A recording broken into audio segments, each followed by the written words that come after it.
Essa velha caipira é realmente estúpida. Perdeu um rim e nem imagina que ele valia $500.000. A risada estridente da minha consogra Dona Odete rasgou o silêncio gelado, me despertando de um sono que parecia a própria morte. A anestesia ainda pesava nas minhas pálpebras, colando meus cílios como se fossem feitos de chumbo, mas aquela frase entrou pelos meus ouvidos como ácido queimando cada neurônio, cada memória de afeto, cada ilusão que eu ainda nutria. Apenas 24 horas antes, meu próprio filho Rogério, aquele menino que eu carreguei no ventre, que eu alimentei com o suor do meu rosto debruçada sobre uma máquina de costura velha, tinha se ajoelhado aos meus pés. Ele chorava, lágrimas grossas, desesperadas. Ele beijava minhas mãos calejadas e dizia: "Mãe, pelo amor de Deus, a Dona Odete vai morrer. Ela precisa de um rim. A senhora é a única compatível. Por favor, mãe, salve a nossa família. Salve o futuro do seu neto. Por amor a ele, por um amor cego e devoto a um neto que nem sequer havia nascido, eu aceitei. Aceitei deitar naquela mesa fria de operações. Aceitei deixar que cortassem a minha carne. Aceitei abrir mão de uma parte de mim. E agora, com a ferida na minha lateral, ainda pulsando com o sangue, ainda manchando as bandagens, eu estava paralisada, ouvindo a sentença final da minha ingenuidade. Antes de continuar, eu te peço uma coisa simples. Se esta história tocar o seu coração em algum momento, inscreva-se no canal. Aqui nenhuma dor é contada em vão. Junte-se a nós para que a verdade de muitas mães como eu não seja silenciada. A dor foi a primeira coisa que senti de verdade. Não era apenas a dor do corte cirúrgico, embora essa fosse terrível como se tivessem esquecido uma brasa acesa dentro do meu corpo. Era uma dor na alma, um vazio, onde antes habitava a esperança. Minha garganta estava seca, áspera como lixa. Tentei me mover, tentei chamar por uma enfermeira, mas meu corpo parecia não me pertencer mais. O cheiro era o pior. Eles tinham me prometido uma suíte de recuperação no melhor hospital de São Paulo. Rogério tinha dito: "Mãe, você vai ser tratada como uma rainha." Flores frescas, lençóis de algodão egípcio, vista para a cidade. Mas o que invadia minhas narinas agora não era o perfume de lírios ou o cheiro limpo de hospital de rico. Era cheiro de mofo, cheiro de água sanitária barata misturada com poeira velha, cheiro de esquecimento. Forcei meus olhos a abrirem. Aos poucos, a escuridão deu lugar a formas vagas. Onde eu estava, aquilo não era um quarto de hospital. Não havia monitores cardíacos apitando ritmadamente. Não havia a luz suave da manhã entrando por uma janela ampla. Eu estava deitada numa maca estreita, encostada num canto úmido. Ao meu redor, prateleiras de metal enferrujado se erguiam até o teto abarrotadas de caixas de papelão, vassouras baldes e produtos de limpeza. Um quarto de despejo, um depósito. Foi ali que eles me jogaram, como um trapo velho que já serviu ao seu propósito e agora aguarda o caminhão do lixo. A minha dignidade, construída ao longo de 62 anos de trabalho honesto, tinha sido reduzida àquele cubículo sujo. Foi então que as vozes voltaram vindas do corredor através da porta entreaberta. Eram vozes que eu conhecia melhor do que a minha própria. É inacreditável, meu amor. Nunca pensei que seria tão fácil e tão rápido. Era a voz de Vanessa, minha nora. A mesma voz doce que me chamava de Dona Célia querida nos almoços de domingo. Agora soava estridente, excitada, vibrando com uma alegria macabra. "Fala baixo, Vanessa", respondeu Rogério, meu Rogério. Mas não havia preocupação na voz dele. Havia a atenção de um criminoso contando o saque. As paredes têm ouvidos. Com um esforço sobre-humano mordendo o lábio para não gemer de dor, eu me arrastei alguns centímetros na maca. O corte na minha barriga protestou uma pontada aguda que me fez suar frio, mas eu precisava ver. Eu precisava confirmar que o pesadelo era real. Espiei pela fresta da porta. O que eu vi congelou o sangue nas minhas veias mais frio do que qualquer anestesia. Dona Odete, a mulher que supostamente estava à beira da morte, a mulher por quem eu tinha sacrificado meu órgão vital, estava ali, de pé, no meio do corredor iluminado. Ela não estava pálida, não estava ligada a máquinas de diálise, não estava sequer usando uma roupa de hospital. Ela usava um vestido de seda estampado daqueles caros que ela adorava exibir na igreja e retocava o batom vermelho diante de um espelho de mão. Ela parecia mais saudável e cheia de vida do que eu jamais fui nos meus melhores anos. "Ah, parem de discutir crianças", disse Odete, estalando os lábios pintados. O importante é que o dinheiro já está na conta. Rogério, você confirmou a transferência. Sim, dona Odete. Rogério respondeu, abrindo uma maleta de couro preta que estava apoiada num banco do corredor. 500 mil dólares. Meio milhão.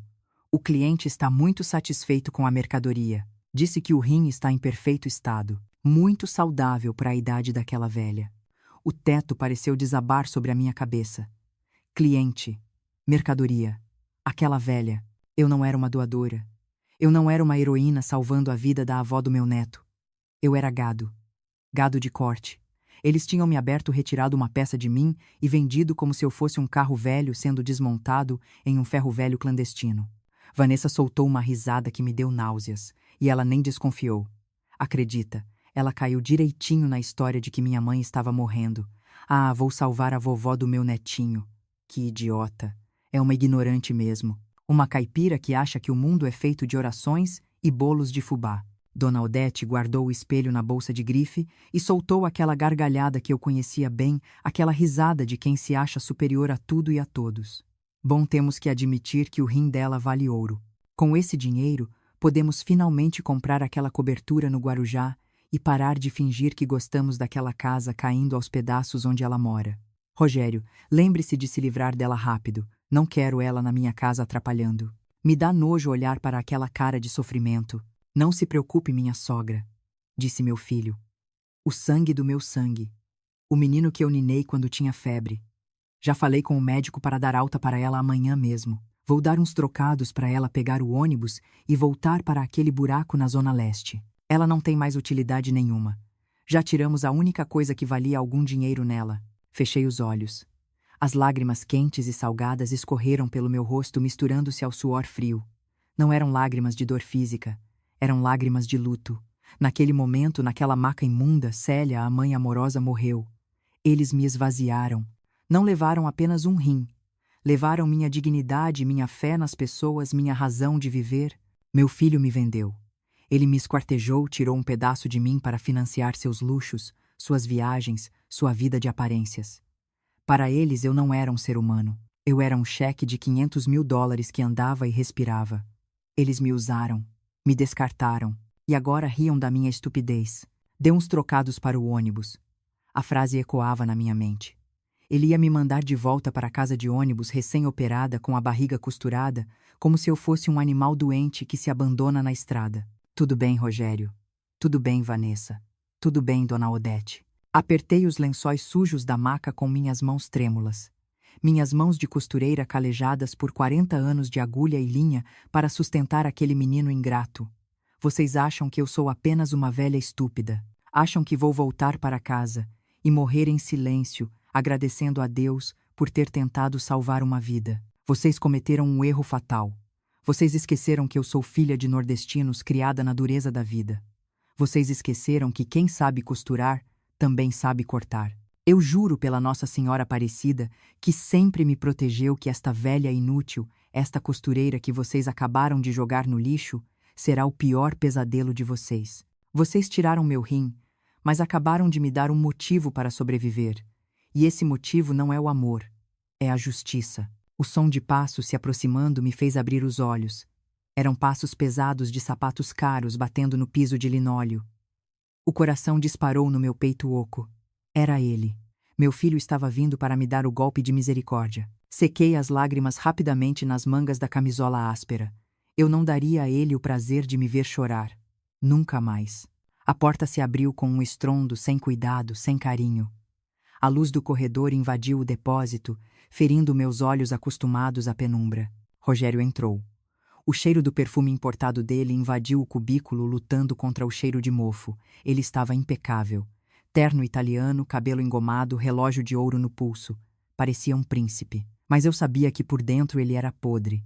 Ele parou ao pé da minha maca, olhando-me de cima com as mãos nos bolsos, como se olhasse para um móvel velho que precisava ser descartado. Não havia amor naqueles olhos. Havia apenas impaciência. Mãe. Ele chamou a voz fria distante. Acorda. Já passou o efeito da anestesia. Fingi que estava acordando naquele momento. Gemendo, levei a mão à cabeça. Filho. Minha voz saiu rouca fraca. Dói. Dói muito. Cadê? Cadê a dona Odete? O transplante deu certo. Ele soltou um suspiro irritado, revirando os olhos. Deu, mãe, deu tudo certo. Ela está ótima. Mas agora a gente precisa resolver a sua situação. Levanta daí. Levantar. Perguntei incrédula, tentando me apoiar nos cotovelos e falhando propositalmente. Mas eu acabei de ser operada. O médico disse que eu precisava de repouso. O médico disse que você está pronta para ir. Ele mentiu sem nem piscar. E a gente não pode ficar pagando diária de hospital particular à toa. Esse quarto aqui, ele olhou ao redor com nojo, é temporário. Você tem que ir embora hoje. Ir embora. As lágrimas ameaçaram voltar, mas eu as engoli. Mas filho, como eu vou? Eu não consigo nem andar direito. Você me leva. Rogério riu, uma risada curta seca. Ele enfiou a mão no bolso e tirou algumas notas amassadas de R$ 50 e um punhado de moedas. Jogou o dinheiro em cima do meu peito sobre as cobertas, como quem paga uma prostituta barata ou dá esmola a um mendigo. Eu não posso, mãe. Tenho uma reunião importantíssima agora. Negócios. Você entende. Ele apontou para o dinheiro. Aí tem o suficiente para o Uber até a rodoviária e a passagem de ônibus para o seu bairro. E sobra para um lanche. Se vira, tá. Você sempre foi forte. Ele se virou para sair. Nem um beijo, nem um obrigado, nem um eu te amo. Apenas as costas de um terno caro se afastando. Rogério chamei com um fio de voz que carregava todo o veneno que eu conseguia reunir. Ele parou a mão na maçaneta sem se virar. Oh, Cue. Cuidado na estrada, meu filho, disse eu olhando fixamente para as costas dele. Dizem que quando a gente planta vento, a tempestade chega rápido. Ele bufou ignorando minhas palavras e bateu a porta me deixando sozinha na escuridão com o dinheiro da minha humilhação espalhado sobre o peito. Eu olhei para aquelas notas amassadas. R$ 50. Esse era o valor do meu sacrifício. Esse era o troco que ele me dava pela minha vida. Mas o que Rogério não sabia, o que ele nem podia imaginar na sua arrogância de novo rico, era que a porta daquele depósito não trancava por fora. E que naquele exato momento, enquanto ele caminhava pelo corredor, contando sua fortuna, eu não estava apenas ferida. Eu estava acordada. E eu tinha ouvido tudo. Com uma força que eu não sabia que existia num corpo de 62 anos recém-operado, joguei o dinheiro no chão. Apoiei os pés descalços no piso gelado. A dor era lancinante, mas a raiva era maior. Eu ia sair dali. E eu ia descobrir quem era o tal cliente. Quem era o homem que tinha comprado o meu rim? E quando eu o encontrasse? Deus tivesse piedade de Rogério, porque eu não teria. Fechei os olhos naquele depósito imundo, tentando ignorar o cheiro de água sanitária e o latejar na minha lateral, e deixei minha mente viajar no tempo. Eu precisava entender. Precisava voltar para o momento exato em que a corda foi passada no meu pescoço, o momento em que eu mesma, com minhas próprias mãos, apertei o nó. Minha memória voou para 2 meses atrás. Não havia cheiro de éter ou sangue naquele dia. Havia cheiro de erva doce e café fresco. Era uma tarde de terça-feira na minha casa na Zona Leste. Uma casa simples de tijolo aparente e chão de cimento queimado, mas limpa como um santuário. Eu estava na cozinha, o meu lugar preferido no mundo. O forno estava ligado assando um bolo de fubá cremoso, aquele que Rogério adorava desde menino, aquele que ele comia de lamber os dedos e pedia mais. Eu cantarolava uma música antiga do Roberto Carlos enquanto passava o café no coador de pano. Rogério tinha ligado dizendo que viria me visitar e traria a Vanessa. Meu coração de mãe, tolo e apaixonado, disparou. Eles quase nunca vinham. A vida é corrida, mãe, ele dizia sempre. O trânsito de São Paulo é um inferno. Mas naquele dia eles viriam. Arrumei a mesa com a toalha de renda branca que eu mesma fiz. Coloquei as xícaras de porcelana que foram da minha mãe, aquelas que só saíam do armário em dias de festa. Eu queria que tudo estivesse perfeito. Queria que a Vanessa, com seus narizes empinados e roupas de marca, visse que, embora eu fosse pobre, eu tinha capricho. Eu tinha amor para dar. Quando ouvi o barulho do carro importado de Rogério parando no portão, corri para abrir. Mas assim que vi os rostos deles, o sorriso morreu nos meus lábios. Eles não traziam sorrisos. Traziam sombras. Rogério entrou primeiro vestindo um terno cinza que custava mais do que a minha casa inteira. Ele não me abraçou. Ele apenas beijou minha testa, um beijo frio, seco, rápido. Vanessa entrou logo atrás, segurando uma bolsa de grife contra o peito, como se fosse um escudo olhando para as minhas paredes, com aquele misto de pena e nojo que ela nunca conseguia disfarçar. O cheiro está ótimo, mãe, Rogério disse, mas não olhou para o bolo fumegante sobre a mesa. Ele se sentou na cadeira de madeira tenso, batendo os dedos no tampo da mesa. Fiz o bolo que você gosta, meu filho. Sente-se, Vanessa. Aceita um café? Perguntei, tentando manter a alegria na voz embora meu estômago já estivesse dando nós. Não, dona Célia. Obrigada. Vanessa respondeu sentando-se na ponta da cadeira como se tivesse medo de pegar alguma doença. A gente não veio para comer. O assunto é sério. O silêncio que se seguiu foi pesado. O cheiro do bolo de fubá, que antes parecia acolhedor, de repente ficou enjoativo. Olhei para o meu filho. Ele parecia mais velho, cansado, com olheiras profundas. O que aconteceu? Perguntei, sentando-me de frente para ele. É dívida. Você precisa de dinheiro. Eu sempre achava que era dinheiro. Quantas vezes eu tinha tirado das minhas economias de costura para cobrir os rombos que ele fazia. Mas dessa vez, Rogério balançou a cabeça. Não é dinheiro, mãe. É vida ou morte. Ele pegou a mão de Vanessa, que começou a soluçar. Um choro baixo sentido que me comoveu na hora. Eu não sabia naquela época que ela era uma atriz melhor do que as das novelas da Globo. É a minha mãe, dona Célia. Vanessa disse entre lágrimas, apertando um lenço de papel. A dona Odete. Ela está morrendo. Senti um baque. Dona Odete, a mulher sempre tão altiva, tão cheia de joias e plásticas, morrendo. Mas eu a vi no mês passado, no aniversário do Rogério. Ela parecia tão bem. Comentei. Aparências enganam, mãe. Rogério cortou a voz grave. Ela tem uma doença renal silenciosa. Os rins dela pararam. Os dois. Ela está fazendo diálise 3 vezes por semana, mas o corpo não está aguentando. O médico disse que ela tem semanas de vida, se não conseguir um transplante. Meu Deus. Levei a mão à boca. Mas e a fila de transplante? Não dá para esperar. A fila é imensa. Dona Célia, Vanessa gritou num desespero que parecia real. Idosos como ela morrem na fila todos os dias. Ela não tem tempo. Ela está fraca, está definhando. A vida de Célia mudou naquele instante diante daquela mesa de café. Você está nos acompanhando de qual cidade do Brasil? Escreva nos comentários, adoraria saber quem está aqui comigo, ouvindo essa história de dor e cegueira. Rogério se levantou e começou a andar pela minha cozinha pequena, passadas largas de um animal enjaulado. Nós tentamos tudo, mãe. Eu fiz o teste de compatibilidade. Não sou compatível. A Vanessa não pode doar. Por que não? Perguntei olhando para minha nora. Ela era jovem, saudável. Vanessa baixou os olhos, a mão pousando suavemente sobre a barriga lisa. Rogério parou de andar. Ele olhou para mim com os olhos marejados. Porque a Vanessa está grávida, mãe. O mundo parou. O relógio de parede parou. O som da rua desapareceu. Grávida. Eu ia ser avó. O sonho da minha vida. O desejo que eu pedia em todas as novenas para Nossa Senhora Aparecida finalmente ia se realizar. Grávida, minha voz saiu um fio trêmula de emoção. Meu Deus, é verdade. Vanessa assentiu, chorando mais alto. Estou de 2 meses, dona Célia. Mas o médico disse que é uma gravidez de alto risco. Eu não posso passar por uma cirurgia. E tem mais. Se a minha mãe morrer agora, o choque. O médico disse que eu posso perder o bebê. Ela me olhou nos olhos implorando.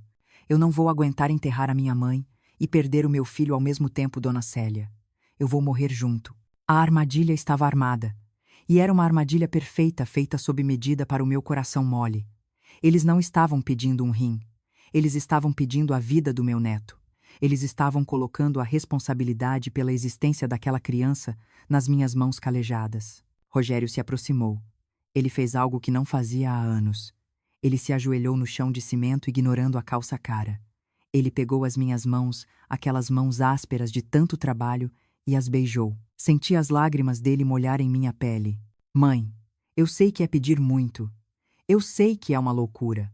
Mas a senhora é a única esperança. A senhora tem o mesmo tipo sanguíneo da dona Odete. O médico disse que as chances de compatibilidade são altas. Eu recuei assustada. Mas, filho, eu tenho 62 anos. A senhora é forte, mãe. A senhora é um touro. Nunca ficou doente. Os seus rins são perfeitos. Ele apertou minhas mãos com força, machucando meus dedos. Mãe, por favor. Pelo seu neto, pelo sangue do seu sangue que está vindo aí. Não deixe o meu filho nascer num luto. Não deixe a minha família ser destruída. Olhei para Vanessa soluçando com a mão na barriga. Olhei para Rogério ajoelhado como um penitente. E pensei em Odete. Aquela mulher que sempre me olhou de cima para baixo, que ria das minhas roupas, que dizia que eu cheirava a naftalina. Eu deveria sentir pena. Deveria sentir raiva. Mas naquele momento eu não via a Odete perua e arrogante. Eu via a avó do meu neto. Se eu salvasse a vida dela, eu estaria salvando a vida da criança. É perigoso, Rogério. Tentei argumentar, o medo gelado subindo pela espinha. E se eu morrer na mesa, quem vai cuidar de mim depois? Eu cuido, mãe. Ele prometeu, olhando no fundo dos meus olhos com aquela sinceridade que eu achava que conhecia. Eu juro por Deus. Eu juro pela memória do papai. Nós vamos te dar o melhor tratamento do mundo, o melhor hospital. Enfermeira particular. A senhora vai morar com a gente na mansão até se recuperar totalmente. Vai ser a rainha da casa. A avó, heroína. Heroína. A palavra ecoou na minha cabeça. Eu, a costureira simples do bairro, a mulher invisível, podia ser a heroína. Vanessa se levantou e veio até mim. Ela me abraçou. O perfume caro dela me envolveu sufocante. Por favor, dona Célia, seja a mãe que eu preciso agora. Salve a minha mãe, para que eu possa ser mãe do seu neto. Minha cabeça girava. Era pressão demais. Era amor demais misturado com medo. Eu olhei para o bolo de fubá esfriando na mesa. Aquele bolo simples, feito com tanto carinho, que agora parecia tão pequeno diante da tragédia que eles pintavam. Eu me lembrei de quando Rogério era pequeno e teve pneumonia. Eu passei 7 noites acordada segurando a mão dele, prometendo a Deus que trocaria a minha vida pela dele se fosse preciso.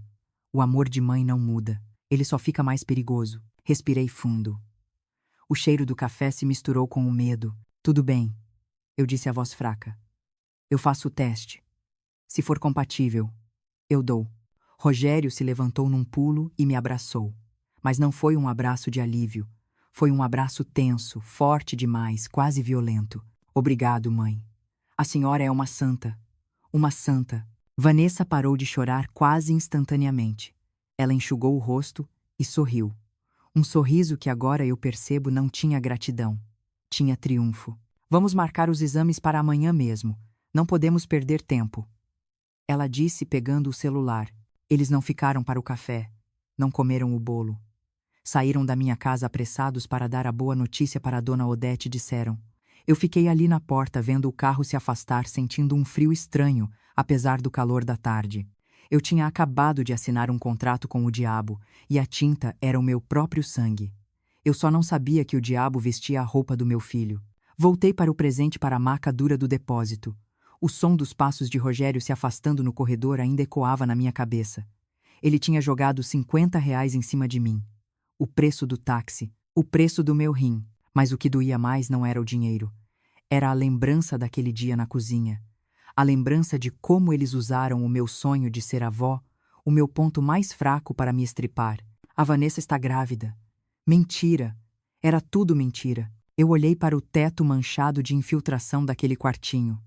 A raiva começou a subir quente, substituindo o frio da anestesia. Eles achavam que eu ia pegar aquele dinheiro, chorar no ônibus até em casa e morrer aos poucos de desgosto e infecção sozinha na minha cama. Eles achavam que a dona Célia, a costureira boazinha, a mãe que perdoa tudo, ia aceitar esse destino. Com um gemido de dor que rasgou minha garganta, forcei meu corpo para o lado. Meus pés descalços tocaram o chão gelado. Minhas pernas tremeram fracas, mas sustentaram meu peso. Apoiei-me na prateleira de metal, derrubando uma caixa de luvas. Não, eu não ia morrer.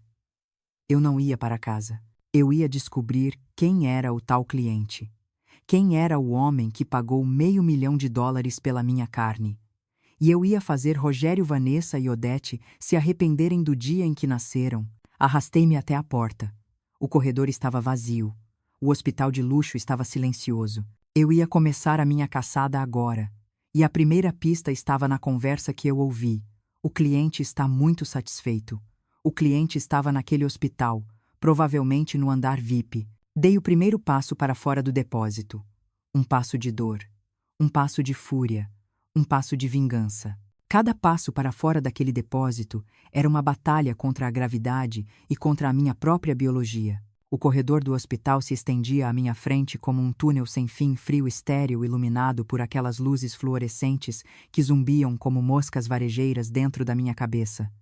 Eu queria vingança, sim. A raiva queimava no meu peito como um carvão em brasa, mas o meu corpo era uma carcaça retalhada de 62 anos. Dei 3, talvez 4 passos arrastados, segurando a parede para não desabar. Senti algo quente e úmido escorrer pela minha lateral sob a camisola hospitalar áspera. Sangue, os pontos. Eu estava me forçando além do limite, rasgando a costura que eles tinham feito depois de roubar o que era meu.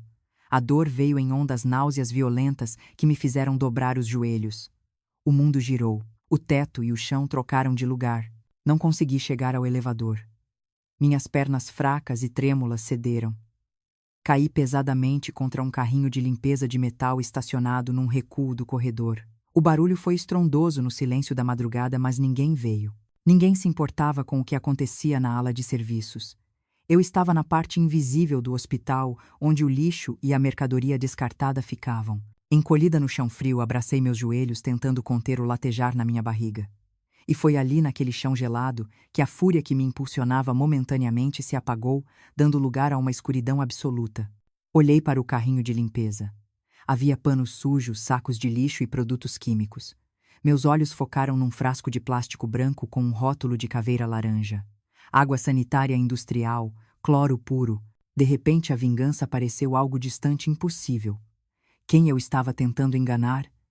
Eu era uma costureira velha, pobre, sem estudos, sem dinheiro, sem marido.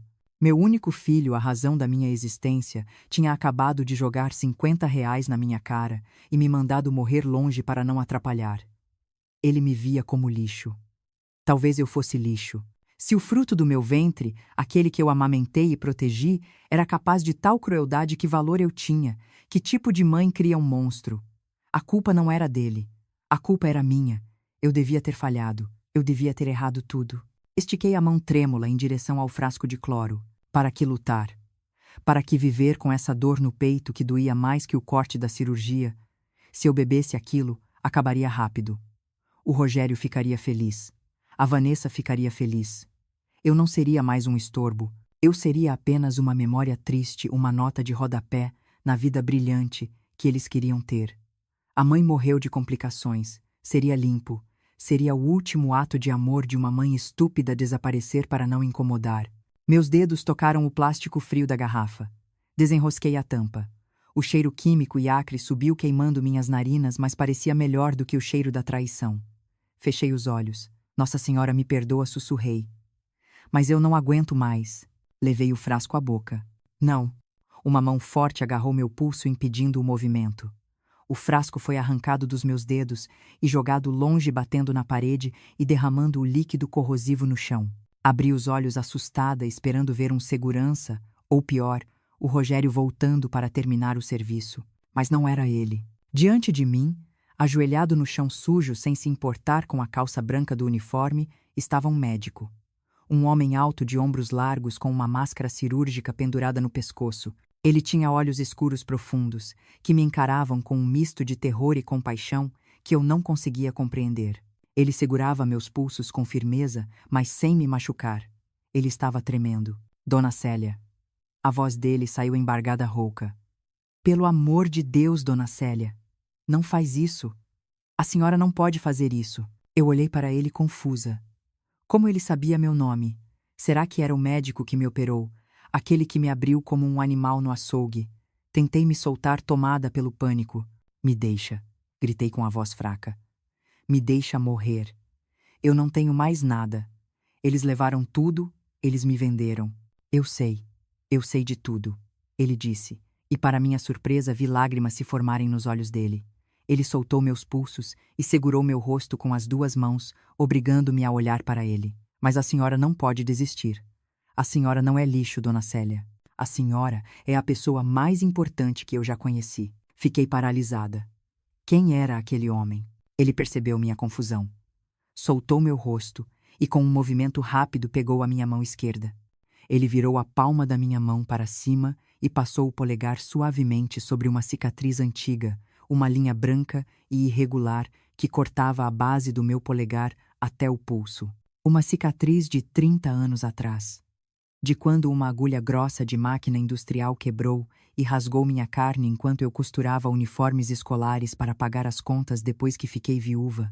Essa cicatriz, ele sussurrou a voz falhando. Eu estava lá quando aconteceu. A senhora lembra? Eu tinha 8 anos. Eu estava com fome. A senhora sangrava, mas não parou de costurar até terminar o lote porque precisava comprar o leite do Rogério.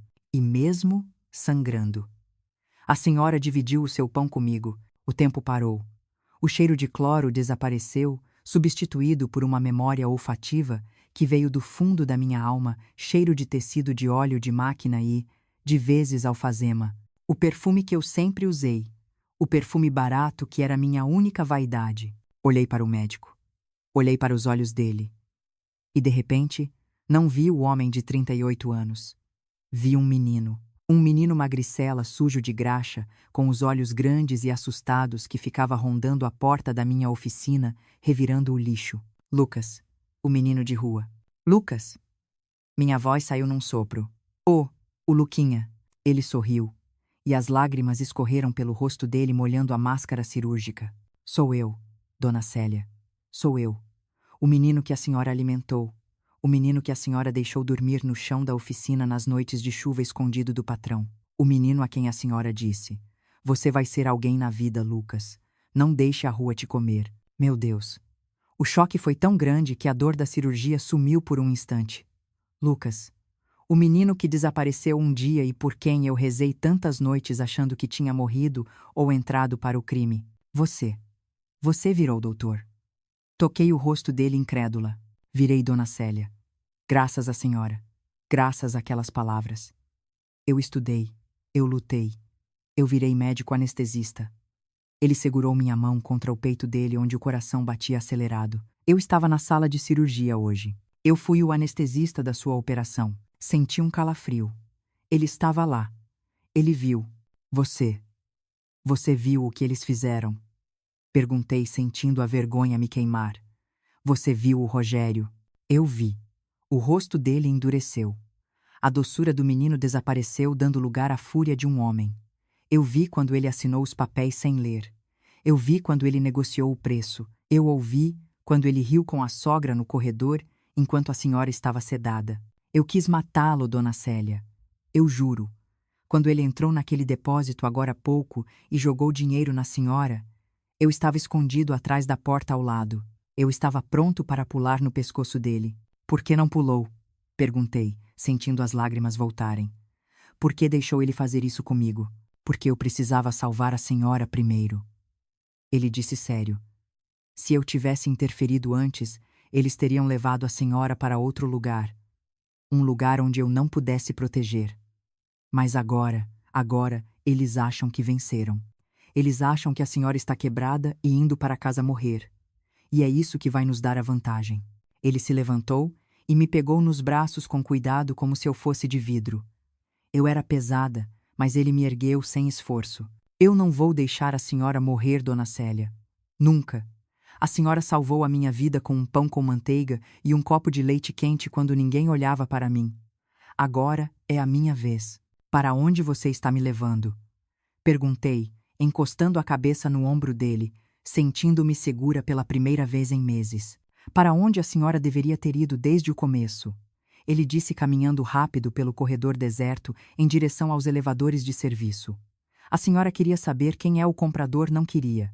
Quem é o homem que tem o seu rim? Sim, respondi, sentindo o ódio reacender misturado com a curiosidade. Eu preciso olhar na cara dele. A senhora vai olhar. Lucas apertou o botão do elevador. O nome dele é Dr. Antenor, o comendador. Ele é o dono de metade das terras do Mato Grosso. Um dos homens mais ricos e temidos desse país.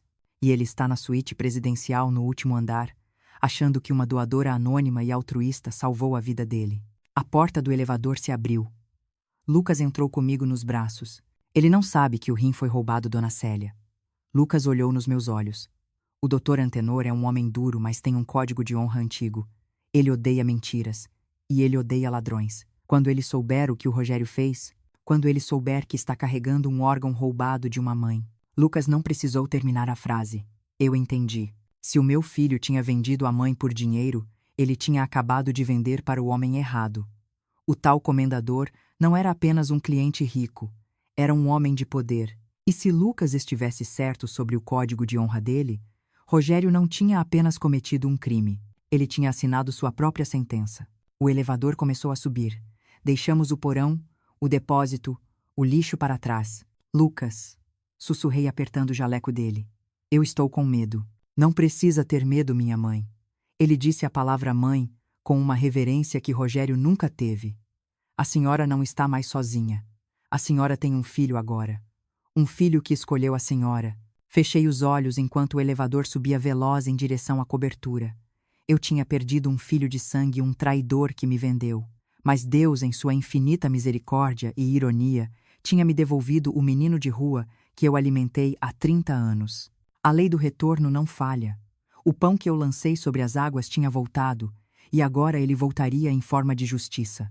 Quando a porta do elevador se abriu no andar VIP, o ar era diferente. Cheirava a riqueza e silêncio.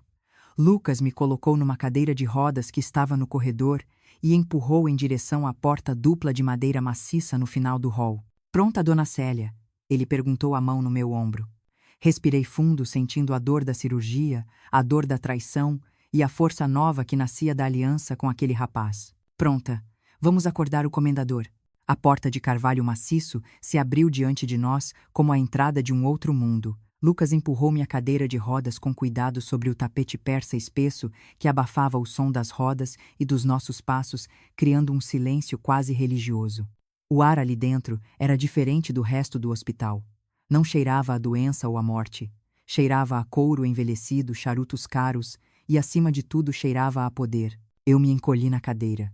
Olhei para as minhas mãos ainda sujas de poeira do depósito, para a minha camisola hospitalar, manchada com o meu próprio sangue seco. Eu era uma mancha naquele cenário de luxo, uma costureira da Zona Leste invadindo o palácio do rei. Mas então olhei para Lucas. Ele não via a minha sujeira. Ele via a mulher que o salvou da fome. E se aquele menino, que agora era um médico respeitado, me olhava com tanta reverência, quem era eu para abaixar a cabeça? Endireitei a coluna, ignorando a pontada aguda na minha lateral. A dignidade não se veste, ela se irradia. No centro do quarto, que mais parecia uma sala de estar de uma mansão, havia uma cama hospitalar moderna cercada por aparelhos de última geração que zumbiam silenciosamente. E nela estava ele, o homem que carregava o meu rim, Dr. Antenor, o comendador. Eu imaginava um homem fraco, debilitado pela doença. Mas o que vi foi um leão ferido. Mesmo deitado com acessos venosos nos braços, ele impunha respeito. Tinha cabelos brancos como a neve e um rosto marcado por rugas profundas que contavam histórias de sol e terra, e olhos negros penetrantes que pareciam ler a alma de quem ousasse encará-lo. Ao nos ver entrar, ele fez um gesto para a enfermeira particular que ajeitava seus travesseiros. Deixe-nos, a voz dele era rouca, grave, acostumada a dar ordens que nunca eram questionadas. A enfermeira saiu, fechando a porta atrás de si. Ficamos apenas nós três, o médico, a costureira e o milionário. O silêncio pesou toneladas. O comendador fixou os olhos em mim. Ele não olhou para a minha roupa suja. Ele olhou direto nos meus olhos. E, para minha surpresa, vi lágrimas se formarem naqueles olhos de predador. Então é você, ele sussurrou, a voz tremendo levemente. O anjo que me deu uma segunda chance. Senti um nó na garganta. Anjo. Ele achava que eu era um anjo. Ele achava que eu tinha me oferecido num gesto de altruísmo supremo para salvar um desconhecido. Lucas me disse que a doadora queria manter o anonimato, continuou o comendador, tentando se erguer na cama. Mas eu precisava ver o rosto da mulher que me salvou. Eu precisava agradecer. Eu sou um homem que tem tudo, minha senhora. Terras, gado, prédios. Mas eu não tinha tempo. E a senhora? A senhora me deu tempo. Ele estendeu a mão na minha direção. Uma mão grande e forte, cheia de anéis de ouro. Peça o que quiser. Dinheiro, uma casa, uma fazenda. Eu pagarei qualquer preço. A minha gratidão não tem limites. Olhei para a mão dele. Depois olhei para Lucas. O médico assentiu, dando-me permissão para destruir a ilusão. Respirei fundo. A dor do corte na minha barriga latejou, lembrando-me de quem eu era e do que tinham feito comigo. Eu não queria o dinheiro dele. Eu queria a verdade. Eu não sou um anjo. Doutor Antenor, minha voz saiu firme, surpreendendo até a mim mesma. E eu não lhe dei nada. O sorriso de gratidão no rosto do comendador vacilou. Ele franziu a testa confuso. Como assim? O seu rim está dentro de mim. Está funcionando. Eu sinto a vida voltando. O rim está aí, confirmei, segurando as lágrimas de raiva que queriam brotar. Mas ele não foi doado. Ele foi roubado. O comendador recuou na cama como se tivesse levado um tapa. Roubado. O que a senhora está dizendo? Isso é algum tipo de brincadeira. Lucas, o que significa isso?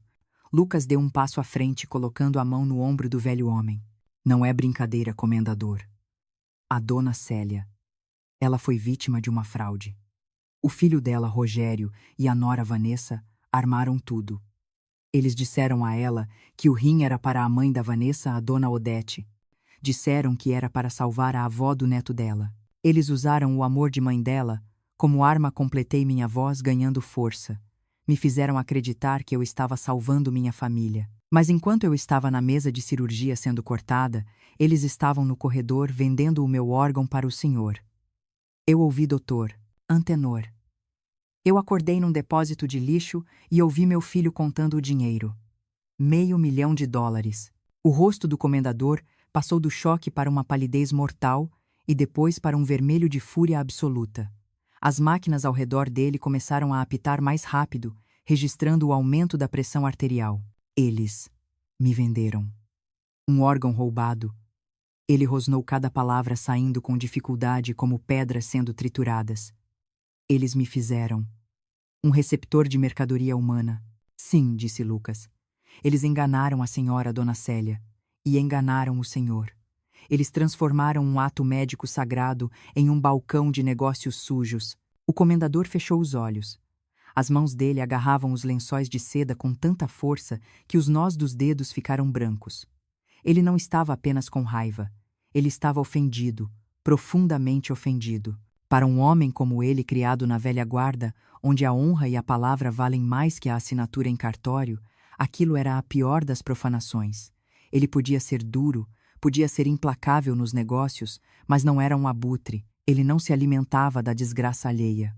Eu me sinto sujo, ele sussurrou, abrindo os olhos. Eram olhos de fogo agora. Eu tenho dentro de mim o fruto de uma traição, o pedaço de uma mãe traída pelo próprio filho. Ele olhou para mim novamente.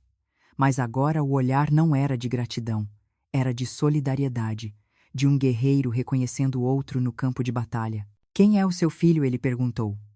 A voz baixa e perigosa. Qual o nome do verme que fez isso com a senhora? Rogério. Rogério Silva. Respondi. Ele trabalha no mercado financeiro. Ou diz que trabalha. Rogério Silva. O comendador repetiu o nome como se estivesse memorizando um alvo. E a esposa, Vanessa. E a mãe dela, Odete. Odete. Ele bufou. A mulher que supostamente estava morrendo. Ela está ótima, eu disse, sentindo o amargo na boca. Estava retocando o batom enquanto eu sangrava no depósito. O comendador tentou se levantar, mas a fraqueza da cirurgia o impediu. Ele socou o colchão frustrado. Malditos, malditos sejam. Eles mancharam a minha vida. Eles mancharam a minha recuperação. Calma. Comendador Lucas interveio, verificando o monitor. O senhor precisa se acalmar. O transplante é recente. Como posso ter calma, Lucas? Ele gritou, veias saltando no pescoço. Eu sou um homem de honra. Eu achei que estava recompensando uma alma nobre, e agora descubro que financiei a destruição de uma mãe. Ele olhou para mim, e uma sombra de reconhecimento passou pelo rosto dele. Ele semicerrou os olhos, estudando minhas feições cansadas, minhas mãos calejadas. A senhora me é familiar. Qual é o seu nome completo? Célia. Célia Regina da Silva. Ele franziu a testa buscando algo na memória de 80 anos. Silva. Silva. Seu marido. Ele era vivo. Não, senhor. Fiquei viúva há 20 anos. O nome dele era Osvaldo. Osvaldo Pereira da Silva. O tempo parou naquele quarto de luxo. A boca do comendador se abriu ligeiramente. O brilho de fúria nos olhos dele deu lugar a um espanto genuíno. Osvaldo, o jardineiro, aquele que cuidava das orquídeas na minha fazenda em Itu, sentiu um arrepio. Sim. Osvaldo tinha trabalhado como jardineiro para uma família rica no interior antes de adoecer. Ele falava com tanto carinho das orquídeas, dizia que o patrão era um homem exigente, mas justo. Sim, respondia a voz falhando. Ele trabalhou em Itu por 10 anos. O comendador levou a mão ao rosto, cobrindo os olhos. Quando ele voltou a me olhar, ele estava chorando abertamente. Meu Deus! Os caminhos do destino são terríveis. Ele disse a voz embargada. O seu Osvaldo, ele foi o homem mais honesto que já trabalhou para mim. Uma vez ele achou um anel de diamantes da minha falecida esposa no jardim. Podia ter pego, podia ter vendido e mudado de vida. Mas ele me entregou. Ele disse: "O que não é meu queima-mão, doutor." Eu lembrava dessa história. Osvaldo tinha me contado. Ele tinha orgulho da sua honestidade. E agora, o filho dele, o filho daquele homem íntegro, tinha vendido a própria mãe. O filho do Osvaldo fez isso. O comendador perguntou incrédulo. O sangue daquele homem honesto gerou esse demônio. Sim, abaixei a cabeça envergonhada. Eu falhei, Dr. Antenor. Eu criei um monstro. Não, ele gritou, fazendo-me olhar para ele. A senhora não falhou. A senhora foi vítima da ganância. O mundo mudou, Dona Célia. O dinheiro corrompe quem não tem raiz. E o seu filho, ele cortou as raízes. O comendador estendeu a mão novamente. Dessa vez, eu a peguei. Escute o que eu vou dizer, Dona Célia. Eu tinha uma dívida com o seu marido que nunca paguei. E agora, eu tenho uma dívida de sangue com a senhora. O seu rim está me dando vida. E eu vou usar cada dia dessa vida nova para fazer justiça pela senhora. Ele apertou minha mão com força surpreendente. Eles queriam dinheiro. Eles terão a ruína. Eles queriam poder. Eles vão conhecer a impotência. Eles acham que são espertos. Eles vão descobrir o que acontece quando se acorda o diabo. Ele olhou para Lucas. Lucas, chame o meu advogado, o chefe da segurança, e traga o talão de cheques. Não, melhor, traga o meu cofre pessoal. O que o senhor vai fazer? Perguntei, assustada com a intensidade dele. Eu vou te dar uma arma, Dona Célia. Ele sorriu um sorriso que não tinha nada de gentil. Era o sorriso de um tubarão sentindo cheiro de sangue na água. Eles tiraram tudo da senhora. A saúde, o dinheiro, a casa. Pois eu vou te devolver tudo em dobro. E vou te dar o prazer de ver o mundo deles desmoronar tijolo por tijolo. Ele se recostou nos travesseiros, já arquitetando o plano, a mente afiada, trabalhando a 1000 por hora. Eles acham que a senhora é uma velha caipira indefesa. Ótimo. Vamos usar isso. Vamos deixá-los pensar que venceram. Vamos deixá-los gastar o dinheiro. Vamos deixá-los subir bem alto. Para que a queda seja mortal. Ele apontou para mim com o dedo indicador. A partir de hoje, a senhora não é mais a costureira Célia. A senhora é minha sócia, minha protegida. E eu vou te emprestar a minha vara da justiça. Rogério e Vanessa Odete. Eles não sabem, mas acabaram de mexer com a pessoa errada no dia errado. Senti uma energia percorrer meu corpo vindo da mão daquele homem poderoso, direto para o meu coração cansado. Eu não estava mais sozinha. Eu tinha um exército. Eu tinha o Lucas. E eu tinha o comendador. A dor na minha barriga ainda estava lá, mas agora ela pulsava num ritmo diferente. Não era mais o ritmo da morte, era o ritmo da guerra. Acordei na manhã seguinte e por um breve segundo pensei que tivesse morrido e ido para o céu. Não havia cheiro de mofo nem de cloro, nem o som de ratos arranhando as paredes. Havia apenas o perfume suave de lavanda fresca e o toque macio de lençóis de cetim contra a minha pele.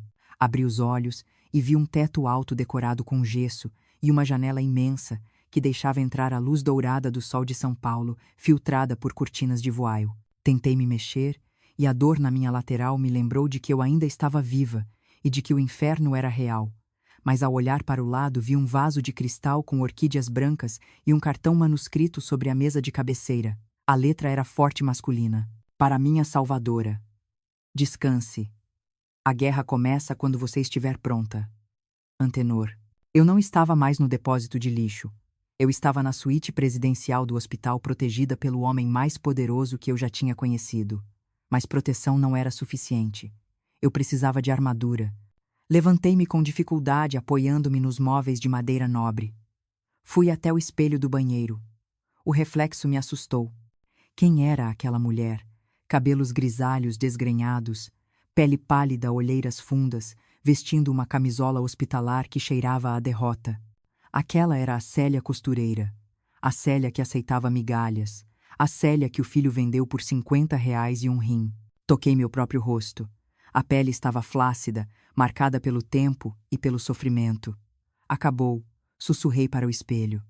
Essa mulher morreu ontem. Alguém bateu a porta. Não era uma enfermeira comum. Era uma equipe. Lucas entrou sorrindo, seguido por 3 mulheres que carregavam maletas e araras de roupas. O comendador mandou dizer que a sócia dele não pode andar por aí vestida como paciente, Lucas disse piscando para mim. Ele contratou os melhores, Dona Célia. Cabelo, pele, roupas. Ele disse. Tratem-na como a rainha que ela é. Senti um nó na garganta. Ninguém nunca tinha cuidado de mim. Eu sempre cuidei de todos. Deixei que elas trabalhassem. Cortaram meu cabelo, tirando o peso dos anos, deixando um corte moderno, prateado e elegante. Hidrataram minha pele, fizeram minhas unhas, aquelas unhas que eu estragava costurando para fora. Vestiram-me com um conjunto de linho bege, sapatos confortáveis de couro macio e um chale de seda. Quando me olhei no espelho 2 horas depois, eu não chorei. Eu sorri. Um sorriso frio, desconhecido. A mulher que me olhava de volta não era uma vítima. Era uma matriarca. Era uma dona. Eu vi pela primeira vez em décadas a força que eu tinha escondido debaixo da humildade. Se Rogério me visse agora, ele não me reconheceria. Ele veria apenas o erro fatal que cometeu. O despertar de uma mulher é imparável. Se você concorda que nós temos uma força que ninguém pode apagar, deixe seu joinha agora mesmo. Você teria a mesma coragem que estou tendo agora de me levantar da cama e encarar meus demônios. A porta se abriu novamente e o Dr. Antenor entrou numa cadeira de rodas empurrada por um segurança. Ele ainda estava fraco, mas seus olhos brilhavam com aquela intensidade de predador.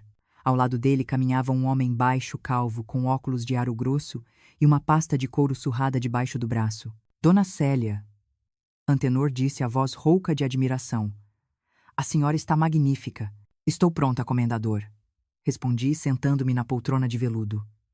Quem é este? Este é o Sr. Cardoso. Antenor apresentou. O melhor investigador particular do Brasil. Ele não acha pessoas, ele acha pecados. Eu o mandei varrer a vida do seu filho e daquela família de víboras nas últimas 12 horas. Cardoso não sorriu. Ele apenas colocou a pasta sobre a mesa de centro e a abriu. O som do papel sendo manuseado soou como o afiar de uma faca. Dona Célia, a voz de Cardoso, era metálica sem emoção. O que eu encontrei não é bonito. A senhora tem certeza de que quer ver tudo. Eu já fui cortada ao meio, Sr. Cardoso, disse tocando o curativo sob a blusa de linho. A dor não me assusta mais. Me mostre. Ele espalhou as fotos sobre a mesa. A primeira foto mostrava Vanessa, minha nora, a mulher que chorou na minha cozinha dizendo que perderia o bebê se a mãe morresse. Ela estava num carro conversível vermelho, rindo com a cabeça jogada para trás. Ao lado dela, dirigindo, não estava o meu filho. Estava um rapaz jovem, muito jovem, com músculos saltando da camiseta regata. Quem é esse? Perguntei, sentindo o estômago revirar. Esse é o Maicon. Cardoso explicou. Personal trainer da Vanessa. Eles têm um caso há 8 meses. Peguei a foto com a mão trêmula. Olhei para o rosto de Vanessa. Havia uma luxúria ali, uma liberdade que ela nunca mostrou ao lado do Rogério. Mas o pior veio na foto seguinte. Vanessa e Maicon saindo de uma clínica de ultrassom de mãos dadas, ele beijando a testa dela. O filho. Minha voz falhou. O bebê que ela está esperando. Não é do seu filho, Dona Célia. Cardoso disse a frase que destruiu o último pedaço de compaixão que eu poderia ter. Conseguimos acesso aos registros da clínica através de meios alternativos. A data da concepção coincide com uma semana em que o Rogério estava viajando a negócios para o Chile. O pai é o Maicon. Fechei os olhos, sentindo uma tontura violenta. Meu filho me vendeu. Ele me convenceu a mutilar meu corpo para salvar a avó do neto dele. E o neto nem sequer era dele. Rogério era um corno manso e estúpido, que estava financiando a criação do filho de outro homem com o dinheiro do rim da própria mãe. Tem mais. Cardoso continuou implacável. A questão do dinheiro. Ele colocou extratos bancários na mesa. Linhas vermelhas sangravam no papel. Seu filho, o Rogério. Ele não é o empresário de sucesso que diz ser. Ele está falido, dona Célia. Completamente quebrado. Olhei para os números. Dívidas de jogo, apostas esportivas, cassinos online. Rogério devia mais de 300 mil reais a agiotas da pesada. Os 500 mil dólares que o Dr. Antenor pagou pelo rim. Cardoso apontou para um fluxo de caixa. Metade já foi comprometida para pagar juros aos agiotas que estavam ameaçando quebrar as pernas dele. Rogério não vendeu a senhora por luxo. Ele vendeu a senhora por medo. Ele é um viciado em jogo. Senti um gosto amargo na boca, gosto de fel. Meu filho não era apenas cruel. Ele era fraco, patético. Ele me trocou pela própria incompetência. Ele não teve coragem de trabalhar para pagar as dívidas. Ele preferiu rifar os órgãos da mãe e a outra metade do dinheiro. Perguntei, sentindo meu sangue esfriar. Onde está o resto? Cardoso soltou um suspiro curto. Essa é a parte mais interessante. A Vanessa. Ela é mais esperta que ele. Enquanto o Rogério pagava os agiotas para salvar a própria pele, a Vanessa estava desviando a parte dela. Ele mostrou transferências para uma conta em nome da mãe dela, a dona Odete. Elas estão roubando o ladrão. Cardoso disse. Vanessa e Odete estão montando um fundo de fuga. Elas planejam deixar o Rogério assim que o dinheiro acabar. Elas vão pegar o Maicon, o bebê, e se mudar para o apartamento que compraram em Miami com o dinheiro do seu rim. E a dona Odete, a mulher que precisava do transplante. Cardoso jogou a última foto na mesa. Era Odete, num shopping center de luxo cheia de sacolas da Louis Vuitton e Gucci com bandagens no rosto. Ela fez um lifting facial e colocou silicone ontem à tarde, enquanto a senhora estava na sala de recuperação. Cardoso disse com nojo. Ela nunca teve problema renal. Os exames que mostraram para a senhora eram falsificados. Ela usou o dinheiro da cirurgia para ficar mais jovem. Olhei para aquela foto. A mulher que eu salvei estava comprando bolsas e esticando a cara com o preço da minha carne. O silêncio na suíte era absoluto. Dr. Antenor me olhava esperando minha reação. Lucas segurava minha mão apertando-a com força. Eu não gritei, não chorei. Levantei-me da poltrona e caminhei até a janela. Olhei para a cidade de São Paulo lá embaixo. Carros minúsculos, pessoas minúsculas. Era assim que eles me viam. Pequena, insignificante, uma peça de reposição. Mas eles não sabiam o que tinham acabado de criar. Eles pegaram uma mãe amorosa e a transformaram em algo que não tem nome. Eles pegaram a minha devoção e a transformaram em combustível para o ódio. Virei-me para eles. Meu rosto estava seco, meus olhos secos. Senhor Cardoso disse com uma voz que não parecia a minha, uma voz de aço e gelo. Eu quero cópias de tudo. De cada foto, de cada extrato, de cada mentira. A senhora vai para a polícia? Antenor perguntou. Não, respondi. A polícia é muito rápida. A prisão é muito fácil para eles. Eles merecem sentir o que eu senti. Eles merecem ter a esperança arrancada de dentro deles quando acharem que estão no topo do mundo. Caminhei até a mesa e toquei a foto de Rogério. Eles querem dinheiro. Eles vão ter dinheiro. Eles querem uma vida de luxo. Eles vão provar o gosto do luxo. Eu vou dar corda, muita corda. Olhei para Antenor. O senhor disse que me emprestaria a vara da justiça comendador. Eu quero usá-la agora. Eu quero que o senhor ofereça a eles o negócio da vida deles. Um negócio tão bom, tão irrecusável, que eles vão apostar tudo o que têm e o que não têm. Antenor sorriu. Aquele sorriso de tubarão que eu tinha visto no dia anterior. Eu tenho a isca perfeita, dona Célia. Um empreendimento imobiliário fantasma. Vamos fazer o Rogério se sentir o rei do mundo. Vamos fazer ele assinar contratos que vão amarrar até a alma dele. E a Vanessa? Falei olhando para a foto dela com o amante. Vamos deixar ela pensar que enganou a todos. Vamos deixar o bebê nascer. E no dia em que eles acharem que venceram, nós vamos puxar o tapete. Lucas me olhou assustado com a frieza na minha voz. Dona Célia, a senhora tem certeza? Isso vai destruir a vida deles. Eles destruíram a minha primeiro Lucas. Respondi alisando o linho da minha roupa nova. Eles mataram a Célia costureira. Agora eles vão ter que lidar com a dona Célia. E a dona Célia não perdoa. O plano estava traçado. A metamorfose estava completa. A lagarta tinha morrido no casulo de dor E o que saiu de lá não foi uma borboleta. Foi um dragão. Dizem que a ganância é um peixe que morre pela boca. Você joga o anzol vazio e ele ignora. Mas se você coloca um pedaço de ouro na ponta, ele engole até o estômago sem se importar com o gosto de ferro do gancho que vai rasgá-lo por dentro. Rogério era esse peixe. E o Dr. Antenor, o comendador, era o pescador mais habilidoso que eu já tinha visto. 3 dias após a minha transformação, o plano entrou em ação. Antenor não usou o nome dele. Ele usou uma de suas holdings de investimento, a Aurum Global Partners, uma empresa com escritório na Avenida Faria Lima e uma reputação impecável de transformar milionários em bilionários. O contato foi feito através de um intermediário, um executivo chamado Dr. Siqueira, que, na verdade, trabalhava para Antenor há 20 anos. Eu estava sentada na sala de monitoramento do escritório de Antenor, diante de telas gigantes de alta definição. O Lucas estava ao meu lado, segurando a minha mão. Antenor estava na sala ao lado, comandando o show pelo ponto eletrônico no ouvido de Siqueira. Rogério entrou na sala de reuniões da Aurum como quem entra no paraíso. Ele usava o mesmo terno que usou no dia em que me vendeu, mas agora parecia suado nervoso. Os agiotas deviam estar apertando o cerco. Ao lado dele, Vanessa desfilava com um vestido de grife que mal disfarçava a barriga ainda pequena. Ela olhava para o luxo do escritório com a fome de um lobo faminto. Dona Odete não estava lá, provavelmente se recuperando das plásticas pagas com o meu rim. Senhor Rogério, senhora Vanessa. Siqueira disse com uma voz aveludada. Obrigado por virem. A nossa proposta é simples, mas urgente. Temos um empreendimento imobiliário de alto padrão no Nordeste. Um resort. Precisamos de um sócio local com liquidez imediata para entrar na cota master. O retorno estimado é de 300% em 6 meses. Vi os olhos de Rogério brilharem na tela. 300%. A salvação dele. A chance de pagar as dívidas de jogo e ainda sair como o grande empresário que ele fingia ser. Estamos muito interessados, Rogério disse, tentando parecer calmo, mas batendo a perna debaixo da mesa. Qual é o aporte necessário? 2 milhões de reais. Siqueira soltou o número. Rogério engoliu seco. Ele não tinha 2 milhões.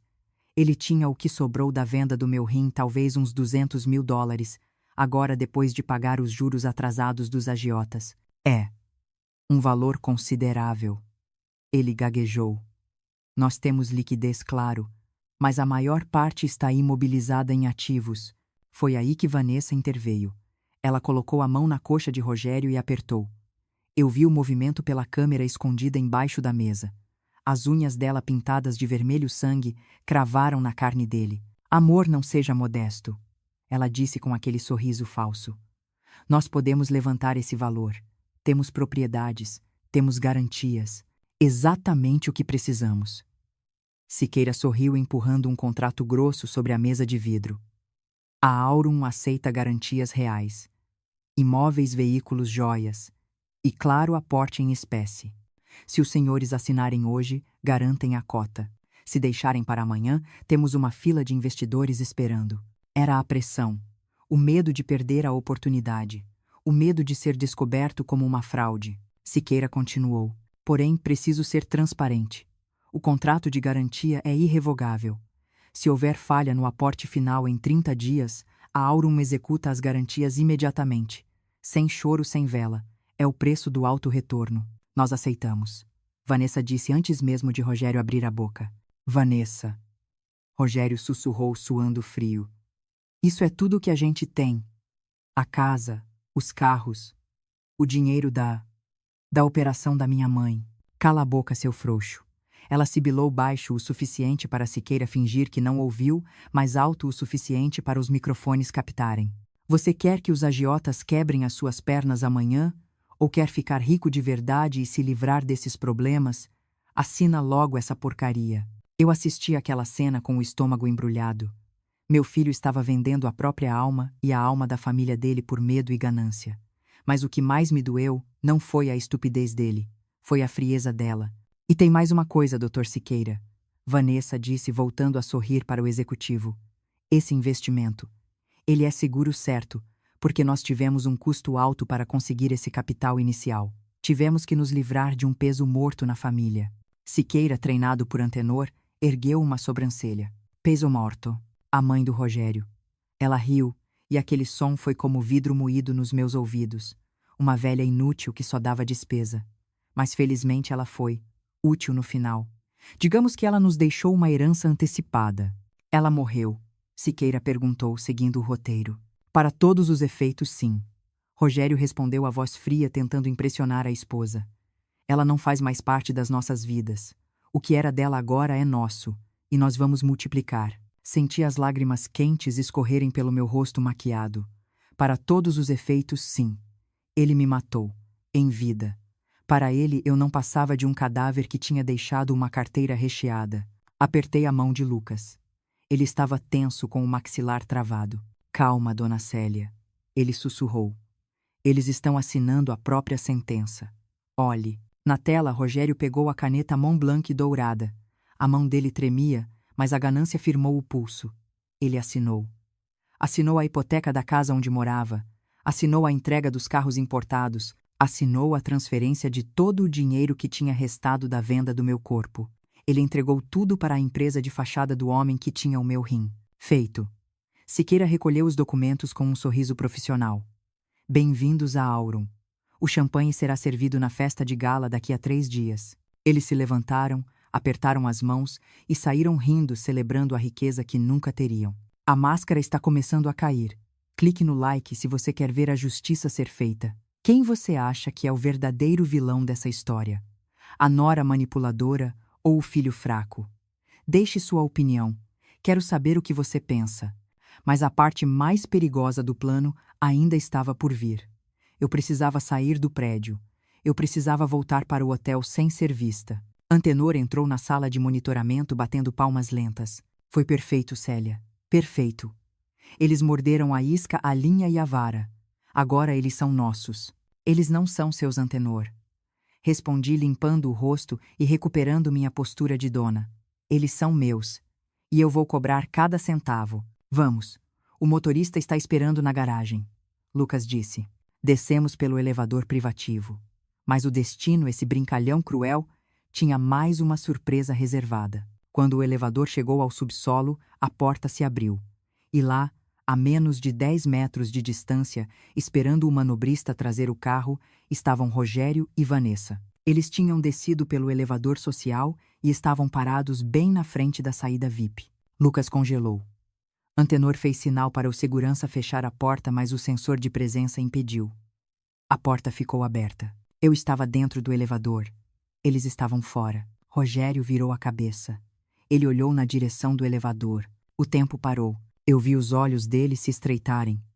Ele viu uma mulher elegante de cabelos prateados, num terno de linho caro, ao lado de um homem de jaleco e de um senhor em cadeira de rodas. Ele viu a silhueta. Ele viu o perfil. Por um segundo, vi o reconhecimento brilhar nos olhos dele. Aquele reconhecimento instintivo de filho. O cheiro. Será que o vento levou meu cheiro até ele? Mãe. Ele murmurou a palavra saindo sem som dos lábios dele. Ele deu um passo em direção ao elevador. Meu coração disparou. Se ele me visse ali viva, rica, poderosa, tudo estaria perdido. Ele saberia que era uma armadilha. Ele cancelaria o contrato. Ele fugiria. Vanessa puxou o braço dele com força. O que foi, Rogério? O manobrista chegou. Vamos logo, eu quero comemorar. Aquela mulher. Ele apontou para o elevador. Parecia a minha mãe. Vanessa olhou. Ela viu o meu perfil iluminado pela luz da garagem. Mas o que ela viu não foi a Célia costureira. Ela viu uma mulher rica, uma mulher poderosa. Ela soltou uma gargalhada escandalosa. Você bebeu antes da reunião. A sua mãe, aquela velha caipira que deve estar fedendo num ônibus agora. Rogério olha para aquela mulher. Aquilo é uma socialite. É alguém do nível que a gente vai ser agora. Esquece a sua mãe. Ela é passado. Ela é lixo. Vamos. Ela empurrou Rogério para dentro do carro de luxo que o manobrista trouxe. Rogério olhou para trás uma última vez. Nossos olhares quase se cruzaram, mas ele escolheu acreditar na mentira. Ele escolheu acreditar que a mãe dele era lixo incapaz de estar num lugar como aquele. Ele entrou no carro. A porta bateu. O segurança finalmente conseguiu fechar o elevador. Eu desabei nos braços de Lucas tremendo. Não de medo, de indignação. Lixo. Ela me chamou de lixo. E ele concordou. Antenor segurou minha mão. A mão dele estava quente e firme. Eles não viram a senhora Dona Célia. Eles viram o que eles queriam ver. A arrogância os cegou. Melhor assim. Eu disse, a voz endurecida pelo ódio renovado. Melhor que eles pensem que eu sou lixo, porque quando eu voltar para a vida deles, eu vou ser o fogo que queima o lixo. Subimos para a cobertura. A noite estava fria, mas eu sentia calor. O calor da batalha iminente. Faltavam 3 dias para a festa de gala. A festa onde Rogério e Vanessa seriam apresentados como os novos sócios do empreendimento. A festa onde eu, a mãe morta, iria ressuscitar para enterrá-los. Sentei-me na poltrona do escritório de Antenor. Lucas Cardoso. Chamei. Quero que preparem o vídeo. Quero cada gravação, cada foto, cada documento projetado na tela principal da festa. Quero que todos vejam. O mundo inteiro vai saber quem eles são. E a senhora Lucas perguntou: o que a senhora vai fazer? Eu sorri tocando o colar de pérolas que Antenor tinha me emprestado. Eu vou escolher a roupa para o meu funeral. Ou melhor, para o funeral deles. Eles queriam festa. Eles teriam um espetáculo. A noite da festa chegou envolta em uma neblina fina típica da garoa paulistana, como se o próprio céu quisesse lavar a sujeira que estava prestes a ser exposta. O local escolhido por Rogério e Vanessa para celebrar a nova fase de prosperidade e a minha suposta viagem sem volta foi uma casa de eventos nos Jardins, um palacete neoclássico que cheirava a dinheiro velho e hipocrisia nova. Eu estava dentro de uma limusine preta estacionada a uma quadra de distância, observando a movimentação através dos vidros escuros. Ao meu lado, Dr. Antenor segurava sua bengala com uma mão e a minha mão com a outra. Lucas revisava o tablet que controlaria o sistema de som e vídeo do salão. Cardoso, no banco da frente, monitorava as câmeras escondidas que já haviam sido instaladas no local horas antes. Eles estão felizes, Dona Célia, disse Cardoso olhando para o monitor. Rogério acabou de abrir a 3ª garrafa de champanhe cristal. Ele está brindando à memória da mãe que se sacrificou pela família. Senti um gosto metálico na boca. Ele estava brindando a minha morte em vida. Ele estava usando o meu suposto sacrifício como um degrau para subir na escada social, posando de filho sofredor e herdeiro magnânimo. Deixe ele beber, murmurei, ajeitando o xale de seda sobre os ombros. O vinho de hoje será o vinagre de amanhã. O plano era simples e devastador. Rogério acreditava que aquela festa era para assinar o contrato final com a Aurum Global Partners e celebrar a recuperação milagrosa da sogra. Ele tinha convidado a nata da sociedade, investidores parceiros e até alguns parentes distantes para testemunhar o seu triunfo. Ele queria a plateia, e eu daria a ele o espetáculo da sua vida. Às 9 horas em ponto, o sinal foi dado. O carro deslizou silenciosamente até a entrada principal. O manobrista abriu a porta. Eu desci. O clique dos meus saltos no asfalto soou como o engatilhar de uma arma. Entrei no salão. A música era suave, um jazz ao vivo que tentava dar classe àquela reunião de abutres. O lustre de cristal pendia do teto como uma lágrima gigante, e lá estavam eles. Rogério no centro das atenções, com um copo na mão e o rosto corado pelo álcool e pela euforia. Vanessa, ao lado dele, acariciava a barriga com uma mão e segurava uma taça com a outra, sorrindo para as câmeras dos colunistas sociais. E Dona Odete? Ah, Dona Odete!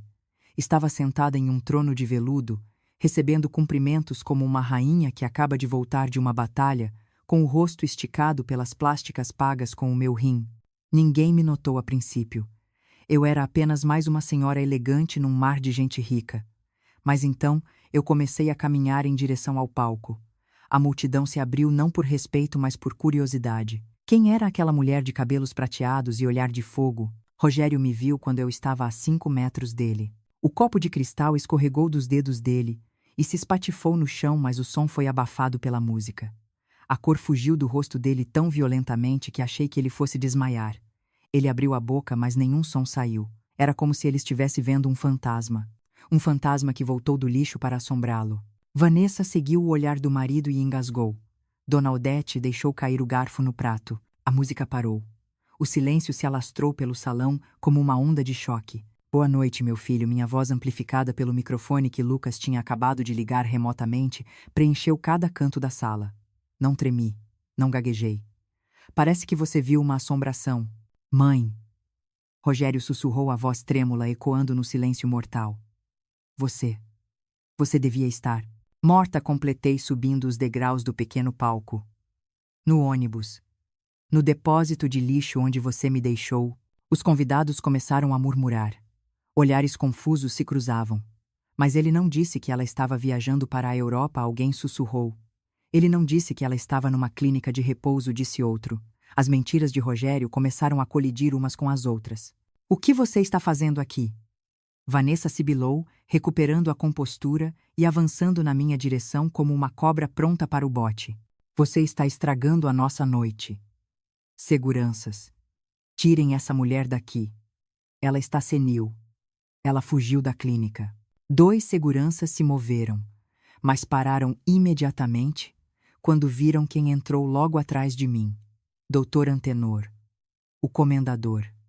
A lenda viva. Ele entrou apoiado em sua bengala, cercado por seus próprios homens. Sua presença era tão imponente que até o ar parecia ficar mais pesado. Ninguém toca nela, a voz de Antenor trovejou. Esta mulher é minha convidada de honra. E a verdadeira dona desta festa. Rogério olhou para Antenor, depois para mim, e o terror puro tomou conta de seus olhos. Ele reconheceu o homem. Ele sabia que aquele era o dono da empresa de investimentos que prometera salvá-lo. A armadilha estava se fechando. Senhores e senhoras, eu disse, ignorando os protestos de Vanessa. Meu filho reuniu todos vocês aqui para celebrar o sucesso e a família. Mas uma família construída sobre mentiras é como uma casa construída na areia. E hoje? A maré subiu. Fiz um sinal para Lucas. As luzes diminuíram. O telão gigante atrás de nós, que exibia fotos cafonas do casal, piscou e mudou de imagem. A primeira imagem que apareceu foi a de Dona Odete. Não a senhora respeitável sentada no trono de veludo, mas a mulher que eu vi no corredor do hospital. O vídeo, gravado pelas câmeras de segurança que Lucas tinha acessado, mostrava Odete rindo, girando completamente saudável enquanto eu estava sendo operada. O áudio claro e límpido ecoou pelo salão vezes. Aquela velha caipira é estúpida. Perdeu um rim e nem sabe que vale $500.000. Um suspiro coletivo de horror percorreu a sala. Dona Odete tentou se levantar, mas as pernas falharam, e ela caiu sentada, cobrindo o rosto com as mãos cheias de anéis. Isso é montagem. É inteligência artificial, gritou Vanessa desesperada. É mesmo? Perguntei calma. Vamos ver a próxima. A tela mudou. Agora mostrava Vanessa. Mas ela não estava com Rogério. Ela estava num carro conversível beijando apaixonadamente o Maicon, o personal trainer. A imagem era nítida e indiscutível. E depois o vídeo dela saindo da clínica de ultrassom, com ele de mãos dadas rindo. Rogério olhou para a tela paralisado. Ele olhou para Vanessa. Você, ele gaguejou. Você disse que estava no Pilates. A verdade é uma lâmina fria, não é? Se você quer ver a justiça sendo feita, não saia daí. A maior revelação ainda está por vir. O golpe final que vai deixar essa família de joelhos. Deixe seu like se você está torcendo pela Dona Célia. Mas a cereja do bolo ainda não chegou, meu filho, eu disse, atraindo a atenção dele de volta para mim. Porque a traição da sua esposa é dolorosa, sim, mas a sua traição, a sua é imperdoável. O terceiro vídeo começou. Era a gravação da câmera escondida no escritório da Aurum, a empresa de fachada de Antenor. Mostrava Rogério assinando os papéis, entregando a casa, os carros, tudo em troca da promessa de lucro fácil. E o áudio? Ah, o áudio foi o prego no caixão. Ela não faz mais parte das nossas vidas. O que era dela agora é nosso. Ela foi útil no final. Deixou uma herança antecipada. As pessoas no salão estavam em choque. Alguns convidados começaram a se levantar e sair enojados. Outros pegaram os celulares e começaram a filmar. A reputação de Rogério estava sendo destruída em tempo real, transmitida ao vivo para a sociedade paulistana. Você me vendeu Rogério, eu disse descendo do palco e caminhando até ele. Ele recuava a cada passo meu como se eu fosse um monstro. Você vendeu a minha carne, vendeu o meu rim para pagar suas dívidas de jogo e depois tentou me jogar no lixo. Mãe, eu posso explicar. Ele choramingava, suando bicas, a gravata frouxa, a dignidade em frangalhos. Explicar o quê? Parei na frente dele. Que você é um viciado, que você deve 300 mil para agiotas, que você é um fracassado que precisou esquartejar a mãe para manter as aparências. Eu fiz isso por nós, pela nossa família. Ele gritou, tentando se justificar para a plateia que o julgava. A Vanessa está grávida. Eu precisava garantir o futuro do meu filho. Foi o momento da estocada final.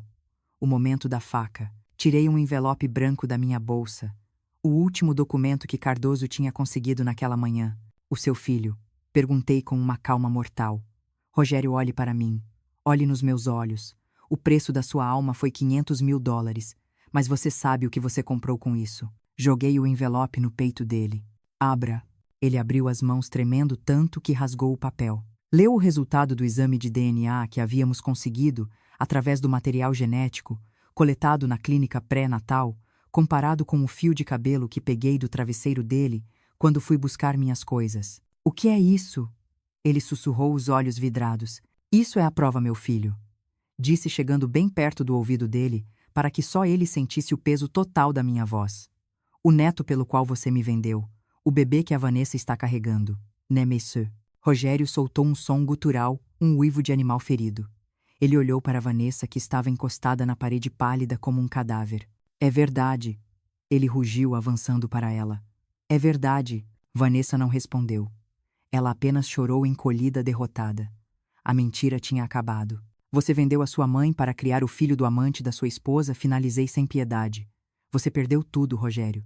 Você não tem casa, você não tem dinheiro, você não tem mulher e você não tem mãe.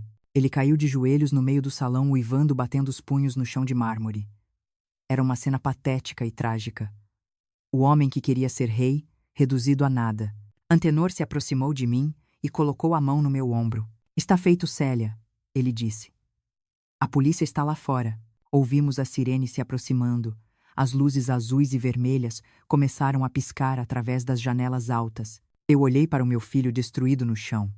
Não senti alegria, não senti prazer. Senti apenas um vazio imenso, como se tivessem arrancado o resto do meu coração. Mas também senti alívio. O alívio de quem finalmente cortou o galho podre para salvar a árvore. Eu me virei para Antenor e Lucas. Vamos embora, eu disse. O cheiro aqui está insuportável. Saí do salão de cabeça erguida, deixando para trás os destroços da vida do meu filho, enquanto os policiais entravam para levar todos eles, Rogério, Vanessa e Odete. A festa tinha acabado. A justiça tinha começado. As luzes estroboscópicas das viaturas da Polícia Federal pintavam o salão de festas de azul e vermelho, transformando aquele ambiente de luxo numa cena de crime surreal. O som das sirenes lá fora era ensurdecedor, competindo com os murmúrios chocados da elite paulistana que assistia de camarote à destruição da família que minutos antes invejavam. Eu permaneci imóvel no centro do palco, como uma estátua de sal, observando o caos se desenrolar com uma clareza dolorosa. Não havia prazer naquilo.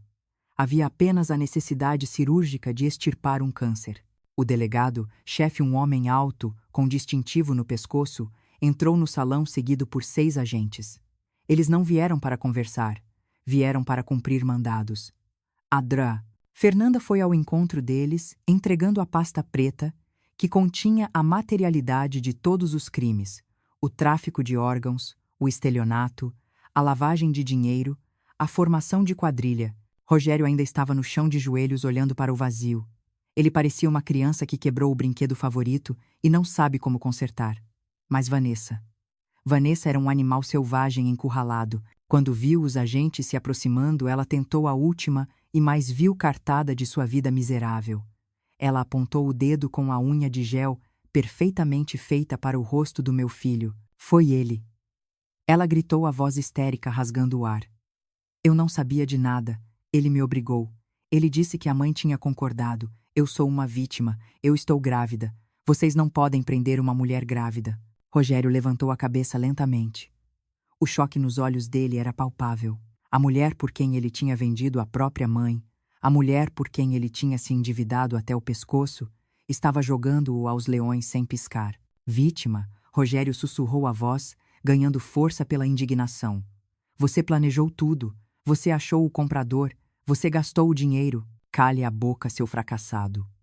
Ela avançou para cima dele, esquecendo a gravidez, esquecendo a elegância, virando uma barraqueira de primeira categoria. Você nem homem foi para segurar a sua mãe. Você disse que ela era uma velha burra que assinaria qualquer coisa. A culpa é sua. Os policiais tiveram que separar os dois. Ver meu filho e minha nora se digladiando como ratos num balde, acusando um ao outro, enquanto as algemas de metal frio eram travadas em seus pulsos, foi a imagem mais triste da minha vida. O amor deles nunca existiu. Era apenas uma sociedade criminosa que faliu. Do outro lado do salão, Dona Odete tentava se misturar aos convidados para fugir. Ela cobria o rosto com uma echarpe, tentando esconder as cicatrizes recentes da plástica, mas um agente a interceptou. Senhora Odete Sampaio. O policial perguntou. Não me toque.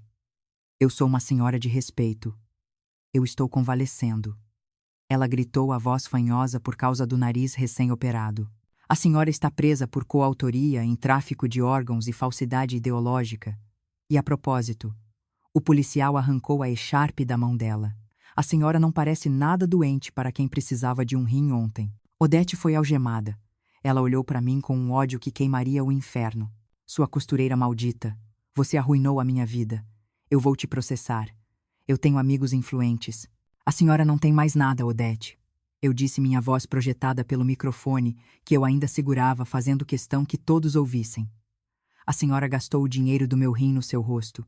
Espero que tenha valido a pena, porque vai ser a única coisa bonita que a senhora vai ver na cela. Foi então que Dr. Antenor deu o passo final. Ele caminhou até Rogério, que agora estava de pé algemado com a cabeça baixa à imagem da derrota.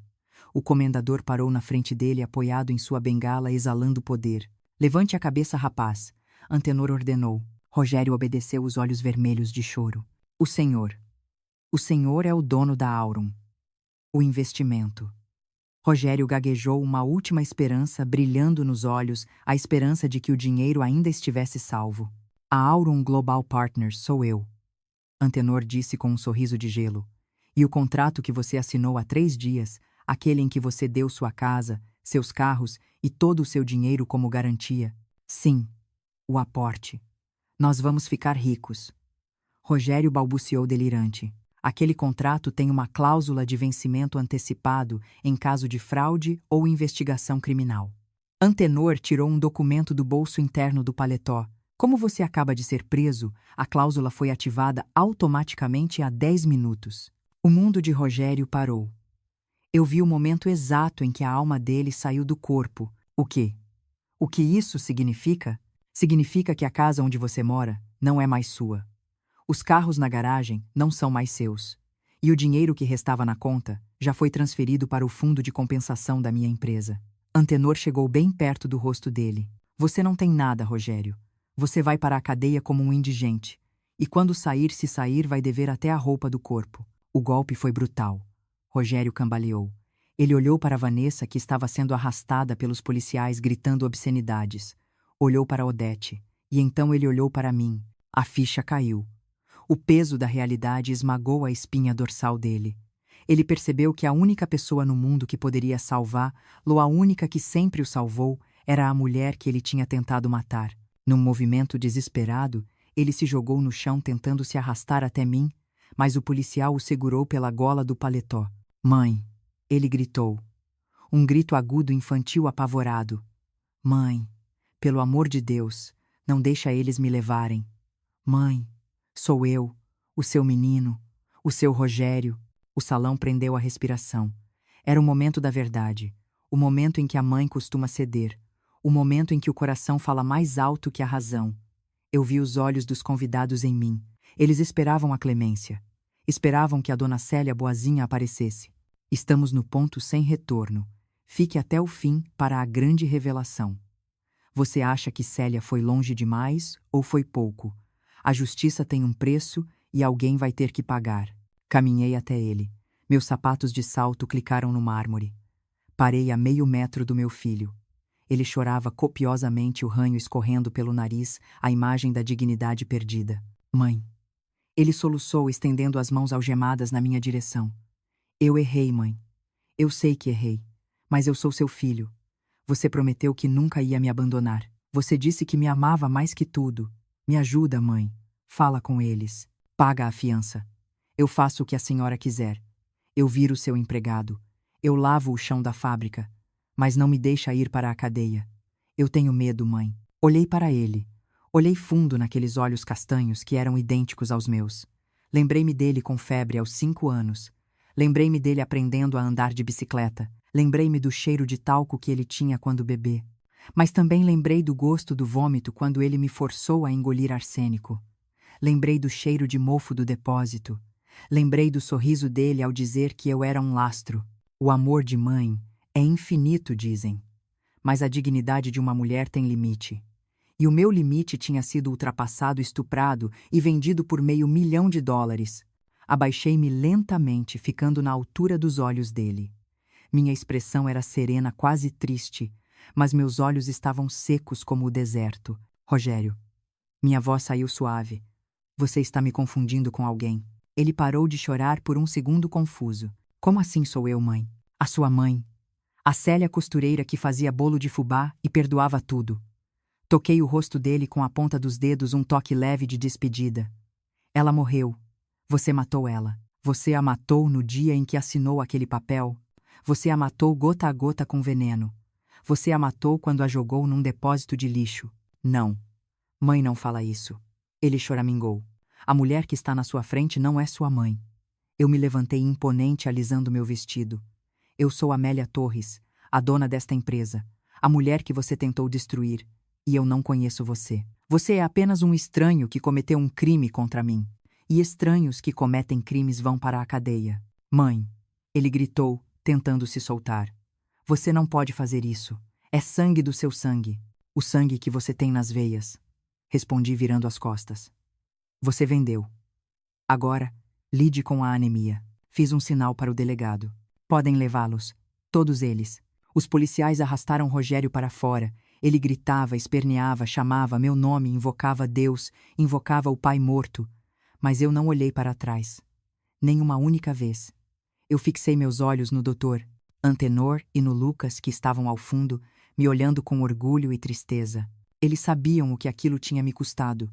Sabiam que eu tinha acabado de amputar um membro gangrenado do meu próprio corpo para sobreviver. Doía. Doía como o inferno. Mas era necessário. Quando as portas do salão se fecharam, levando o barulho e a sujeira, embora o silêncio voltou. Mas agora era o silêncio da limpeza. Dr. Antenor se aproximou apoiado na bengala. A senhora é a mulher mais forte que eu já conheci, Dona Célia. Ele disse. Não sou forte, Antenor. Respondi sentindo o cansaço bater em mim como uma onda.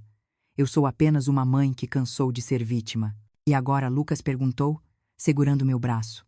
Olhei para o salão vazio, para os restos da festa que nunca aconteceu. Agora. Respirei fundo, sentindo o ar entrar nos meus pulmões sem o peso da culpa. Agora, a gente começa a limpeza. Amanhã, eu tenho uma empresa para reerguer. E tenho uma vida para viver. A minha vida. Mas a história não acabava ali. A prisão era apenas o começo do pesadelo para Rogério. O que aconteceria com eles atrás das grades e o destino cruel daquele bebê inocente que Vanessa carregava eram capítulos que ainda precisavam ser escritos. E eu tinha um legado novo para construir. Um legado que não dependeria de sangue, mas de lealdade. Dizem que o inferno não é um lugar de fogo e enxofre, mas um lugar de repetição, onde você é obrigado a reviver seus piores erros num ciclo eterno de arrependimento e miséria. Para o meu filho Rogério, o inferno tinha 4 paredes de concreto úmido, cheiro de latrina, e o som constante de grades batendo. As notícias chegavam até mim, através do advogado do Dr. Antenor, relatórios frios e secos que descreviam a desintegração de um homem que um dia achou que era rei. No centro de detenção provisória, Rogério descobriu da pior maneira possível que existe um código de ética, até mesmo entre os criminosos. E a regra número 1 desse código escrita com sangue no chão das celas é simples. Mãe é sagrada. Quando os outros detentos descobriram o motivo da prisão dele, tráfico de órgãos, estelionato, contra a própria genitora, a venda da mulher que lhe deu a vida, Rogério deixou de ser um preso comum. Ele virou um alvo, um lixo na gíria da cadeia. Ele, que só usava ternos de lã fria e sapatos italianos, agora dormia no chão, perto do boi, o buraco sanitário da cela. Ele, que reclamava se o bife não estivesse no ponto certo agora, comia o resto da comida azeda que os outros rejeitavam. Mas o pior não era a fome ou o frio, era a violência. Ele apanhou de novo. Dona Célia, o advogado, me contou numa tarde de terça-feira sem me olhar nos olhos. Quebraram 2 costelas e o nariz dele. Disseram que era para ele aprender a valorizar o corpo que a mãe dele construiu. Eu ouvi aquilo sentada na minha varanda com uma xícara de café na mão. Minha mão não tremeu, meu coração não disparou. Senti uma pontada de dor, claro. É a carne da minha carne sendo moída. Mas logo em seguida, veio a lembrança daquele depósito no hospital. A lembrança dele jogando R$ 50 no meu peito. A lembrança dele dizendo que eu era um lastro. A dor dele hoje é o saldo da dívida que ele contraiu ontem. E a vida é um agiota que cobra juros altos. Uma semana depois, a primeira carta chegou. Envelope pardo barato, selo do sistema penitenciário. A letra no papel era tremida a garranchos de uma mão que talvez estivesse quebrada ou inchada. Mãe, dizia o papel manchado de algo que parecia gordura. Pelo amor de Deus, me tira daqui. Eu vou morrer. Eles sabem o que eu fiz. Eles me odeiam. Eu prometo que devolvo tudo. Eu trabalho de graça para o resto da vida. Só paga a fiança. Fala com o comendador. Eu sou seu filho. Você não pode me deixar apodrecer neste lugar. Mãe, socorro. Li a carta em pé na frente do fogão aceso. As palavras de súplica, o desespero, a promessa vazia de mudança. Era o mesmo Rogério de sempre, apenas sem o verniz do dinheiro. Ele não estava arrependido de ter me vendido. Ele estava arrependido de estar sofrendo. Se ele estivesse solto e rico, jamais pensaria em mim. Acendi a boca do fogão. Aproximei o papel da chama azul. O fogo lambeu a borda da carta, devorando as palavras mãe e socorro. Eu não estava queimando um papel. Eu estava cauterizando uma ferida. Eu estava queimando a esperança dele de que eu voltaria a ser a Célia boba, a Célia capacho. Enquanto as cinzas caíam na pia, eu sussurrei para o vazio. Você fez a sua cama, Rogério.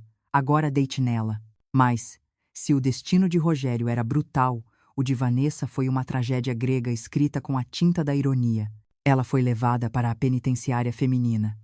Maicon, o amante musculoso, o pai biológico da criança, fez o que covardes fazem, fugiu. Assim que viu a foto da namorada algemada no jornal, ele desapareceu. Sumiu no mundo, deixando Vanessa sozinha para carregar a culpa e o fruto da traição. A gravidez na cadeia não tem glamour. Não tem chá de bebê, não tem fotos de ensaio gestante no Instagram, não tem desejos atendidos de madrugada. Vanessa, a mulher que só usava seda e linho, viu sua barriga crescer sob o uniforme cinza e áspero do presídio. Sem cremes importados para estrias, sem massagens, sem a adoração pública que ela tanto almejava. O parto aconteceu numa noite de tempestade 3 meses depois da prisão. Fui notificada. Como avó afetiva, um termo que o juiz usou, eu tinha o direito de saber. Fui até o hospital penitenciário. Não entrei no quarto. Fiquei no corredor, observando através do vidro. Vanessa estava algemada à cama pelas pernas. O rosto dela estava inchado sem maquiagem, envelhecido 10 anos em meses. Ela segurava um bebê nos braços. Um menino. A assistente social veio falar comigo. Dona Célia, a mãe, a detenta. Ela quer falar com a senhora. Ela disse que a senhora pode ficar com o menino. Ela prefere dar a guarda para a senhora do que entregar para o abrigo. Olhei para aquela criança, inocente, pura, um bebê que não tinha culpa dos pecados da mãe. Mas então olhei para os traços dele. Não havia nada de Rogério ali, nada de mim, nada do meu marido Osvaldo. Aquele era o filho de Maicon, o filho da traição, o filho concebido enquanto meu filho viajava a trabalho para sustentar os luxos da esposa adúltera. Se eu pegasse aquela criança, eu estaria trazendo para dentro da minha casa o sangue do homem que ajudou a destruir minha família. Eu estaria criando o lembrete vivo da maior humilhação que meu filho sofreu. O coração dói, mas a justiça chama. Fique comigo. Comente, eu vou até o fim se você está esperando a verdade comigo. Essa foi a decisão mais difícil da minha vida, mas eu sabia o que precisava ser feito. Respirei fundo, sentindo o cheiro de hospital que ainda me dava náuseas. Não, eu disse com a voz firme, mas cheia de tristeza. Eu não sou a avó dessa criança. Eu não tenho laço de sangue nem de amor com ela. Mas, senhora, ele vai para o sistema de adoção. Vai para um abrigo. Então que vá. Respondi virando as costas para o vidro. Que ele encontre uma família que o ame por quem ele é e não pelo que ele pode oferecer. Eu não posso criar o filho da traição. Eu não posso olhar para esse menino todo dia e lembrar de como a mãe dele e o pai dele destruíram a minha vida. A minha caridade acabou, minha filha. A fonte secou. Saí do hospital deixando Vanessa gritando meu nome, implorando, xingando. Ela queria que eu assumisse a responsabilidade como sempre fiz. Ela queria que eu limpasse a sujeira dela mais uma vez. Mas eu tinha aposentado a vassoura. E Dona Odete? Ah, o destino de Dona Odete foi o mais poético de todos. A mulher que gastou o dinheiro do meu rim em plásticas para parecer mais jovem não aguentou o choque da prisão e a falta de manutenção. O dinheiro foi confiscado. As contas bloqueadas. Ela saiu da cadeia respondendo em liberdade provisória, devido à idade avançada, mas saiu sem um tostão. Sem dinheiro para o botox, sem dinheiro para os cremes de R$ 1.000, sem dinheiro para o cabeleireiro, a máscara caiu. Literalmente. O rosto dela esticado artificialmente começou a ceder. As cicatrizes da cirurgia mal cuidadas no ambiente insalubre da carceragem provisória infeccionaram e deixaram marcas profundas, deformando a expressão dela numa carranca permanente de amargura. Eu a vi um mês depois de tudo. Eu estava no meu carro novo com o motorista indo para uma reunião da fundação que eu tinha criado com o dinheiro recuperado. Paramos num sinal vermelho numa rua do centro, perto de um restaurante popular, daqueles que vendem comida a R$ 1. E lá estava ela. Dona Odete, a rainha da sociedade, estava na calçada dos fundos do restaurante. Ela usava um avental sujo de gordura e luvas de borracha amarelas. Ela estava lavando panelas enormes na calçada, esfregando o alumínio com força, o suor escorrendo pelo rosto deformado, misturando-se à fuligem da rua. Ela que dizia que eu tinha cheiro de naftalina e gente pobre. Ela que riu da minha desgraça. Agora ela tinha cheiro de resto de comida. O motorista ia seguir quando o sinal abriu, mas eu pedi para esperar. Abaixei o vidro do carro. Ela levantou a cabeça e me viu. Nossos olhares se cruzaram. Eu no banco de couro de um carro de luxo com a pele tratada vestida de seda. Ela na sarjeta suja velha quebrada. Eu não disse nada. Não sorri. Não zombei. Apenas olhei. Vi nos olhos dela o reconhecimento do abismo. Ela sabia que tinha cavado aquele buraco com a própria língua e com a própria ganância. Ela tentou esconder o rosto com o braço sujo de espuma, envergonhada, humilhada, até a alma. Vamos, eu disse ao motorista subindo o vidro. Não precisei dizer nenhuma palavra de vingança. A vida já tinha dito tudo. O rosto que custou o meu rim estava derretendo sob o sol do meio-dia, e não havia dinheiro no mundo que pudesse consertar a feiura da alma dela. Naquela noite, jantei com Dr. Antenor e Lucas na minha casa nova. A casa não era uma mansão fria como a de Rogério. Era uma casa ampla, arejada, cheia de plantas e luz. Lucas, que agora me chamava abertamente de mãe, estava terminando a residência médica. Ele trazia alegria para os meus dias. Antenor, já recuperado, tinha se tornado meu parceiro de negócios e meu confidente. Não havia romance carnal entre nós, mas havia um respeito profundo, um amor maduro nascido da batalha compartilhada. Você está quieta hoje, Célia. Antenor comentou servindo o vinho. Pensando neles, pensando na justiça. Respondi olhando para o líquido rubi na taça. As pessoas dizem que a vingança é doce. Não é. A vingança é um trabalho pesado. É uma limpeza de esgoto. É necessária, mas deixa cheiro nas mãos. Mas as suas mãos estão limpas agora. Lucas disse, segurando minha mão sobre a mesa. A senhora limpou a sujeira. A senhora cortou o mal pela raiz. É verdade. Suspirei, sentindo pela primeira vez em meses uma paz real se instalar no meu peito. Mas uma coisa eu aprendi, meu filho. O preço da liberdade é alto. Eu paguei com a minha carne. Eu paguei com o meu sangue.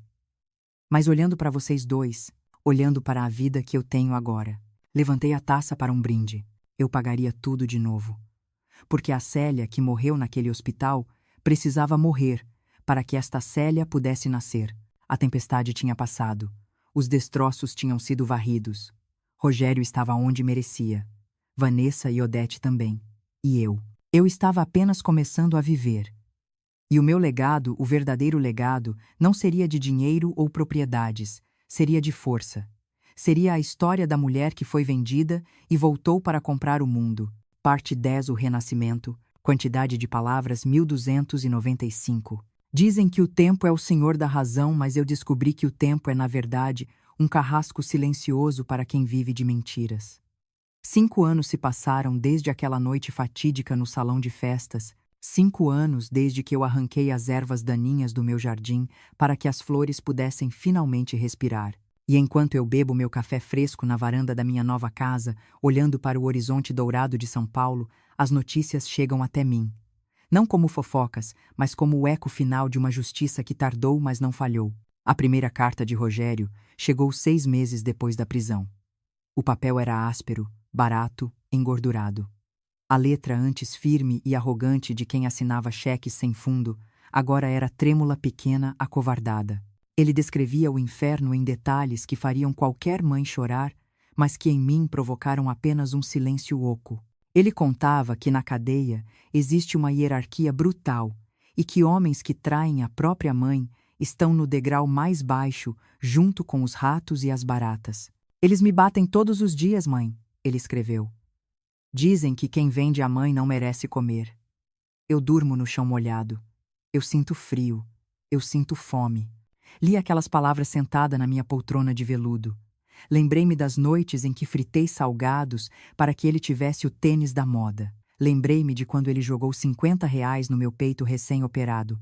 A fome dele agora era o saldo devedor da fartura que eu lhe dei e que ele desprezou. Não respondi. Queimei a carta na lareira. Não por crueldade, mas por higiene. Eu não podia deixar aquele cheiro de desespero contaminar a minha paz recém-conquistada. O destino de Vanessa foi talvez ainda mais trágico, desenhado pela ironia fina de Deus. O bebê nasceu na ala hospitalar do presídio feminino. Um menino saudável e inocente. Mas o sistema é implacável. Maicon, o pai biológico e amante fugitivo, nunca apareceu. A família de Vanessa, envergonhada pelo escândalo nacional, virou as costas. O Estado me procurou. A assistente social sentou-se na minha frente com os olhos cheios de expectativa, esperando que a avó heroína salvasse a criança. A senhora é a única chance dele não ir para um abrigo, ela disse. Eu olhei para a foto do bebê. Ele tinha os olhos do pai. Olhos de um estranho. Olhos de uma traição.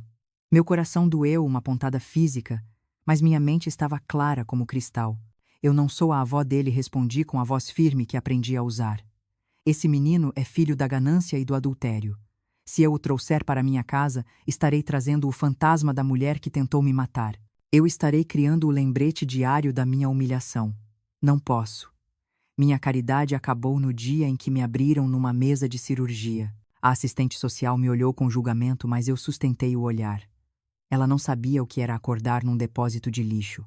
Ela não sabia o preço que eu paguei para estar viva. A criança foi para a adoção. Rezo por ele.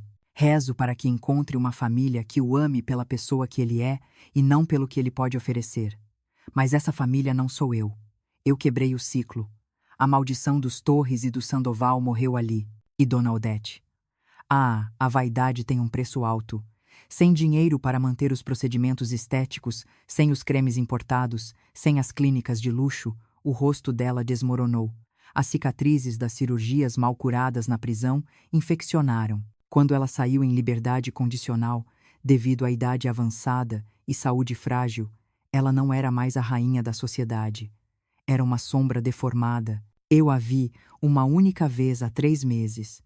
Eu estava no meu carro parada no sinal, indo para uma reunião da minha fundação. Ela estava na calçada, carregando sacolas pesadas de supermercado, vestindo roupas largas e gastas, tentando esconder o rosto com um lenço. Ela tropeçou. As compras caíram no chão. Ninguém parou para ajudar.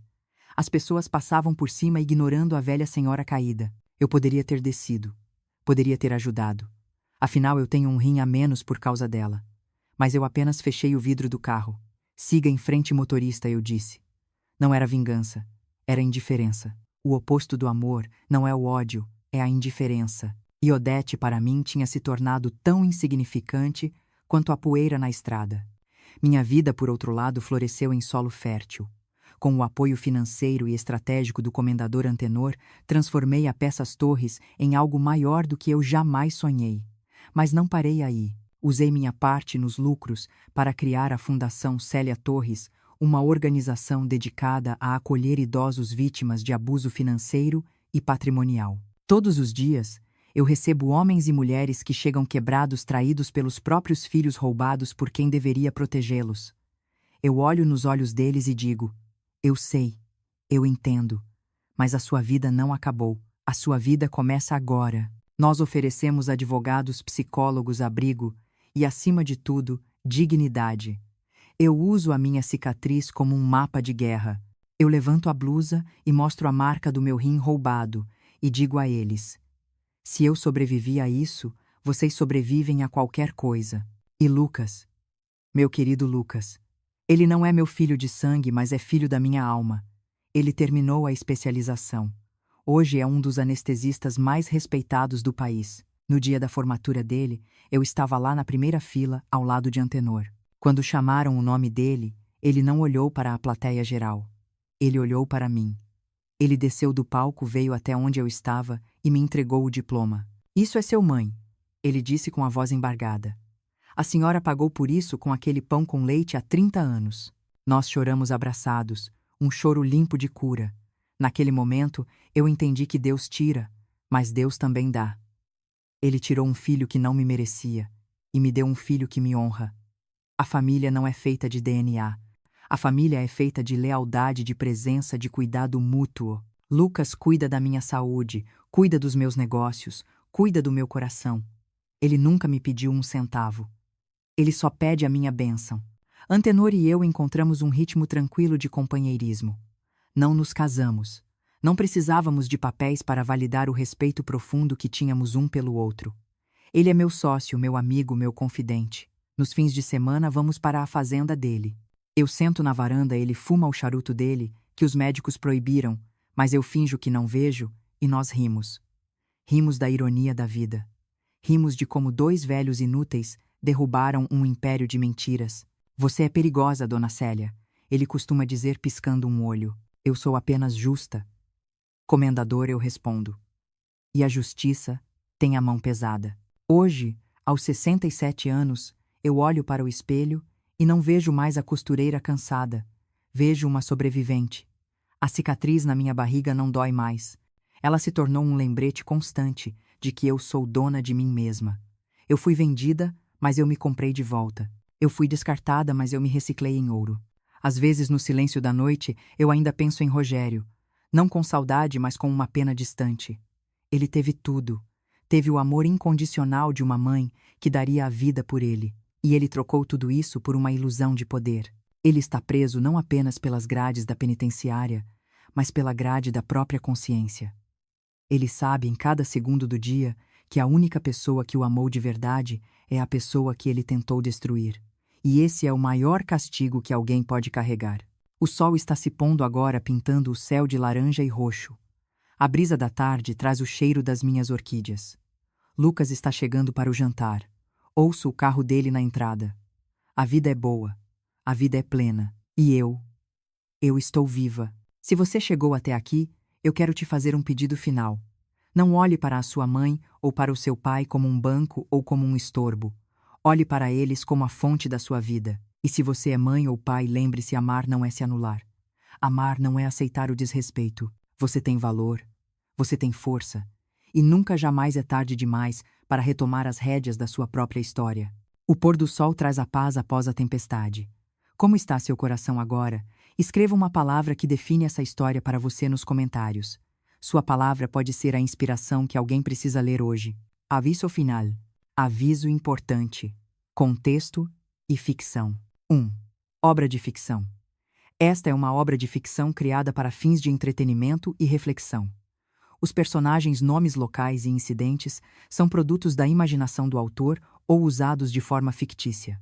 Qualquer semelhança com pessoas reais vivas ou mortas, ou com eventos reais, é mera coincidência. 2. Temas sensíveis.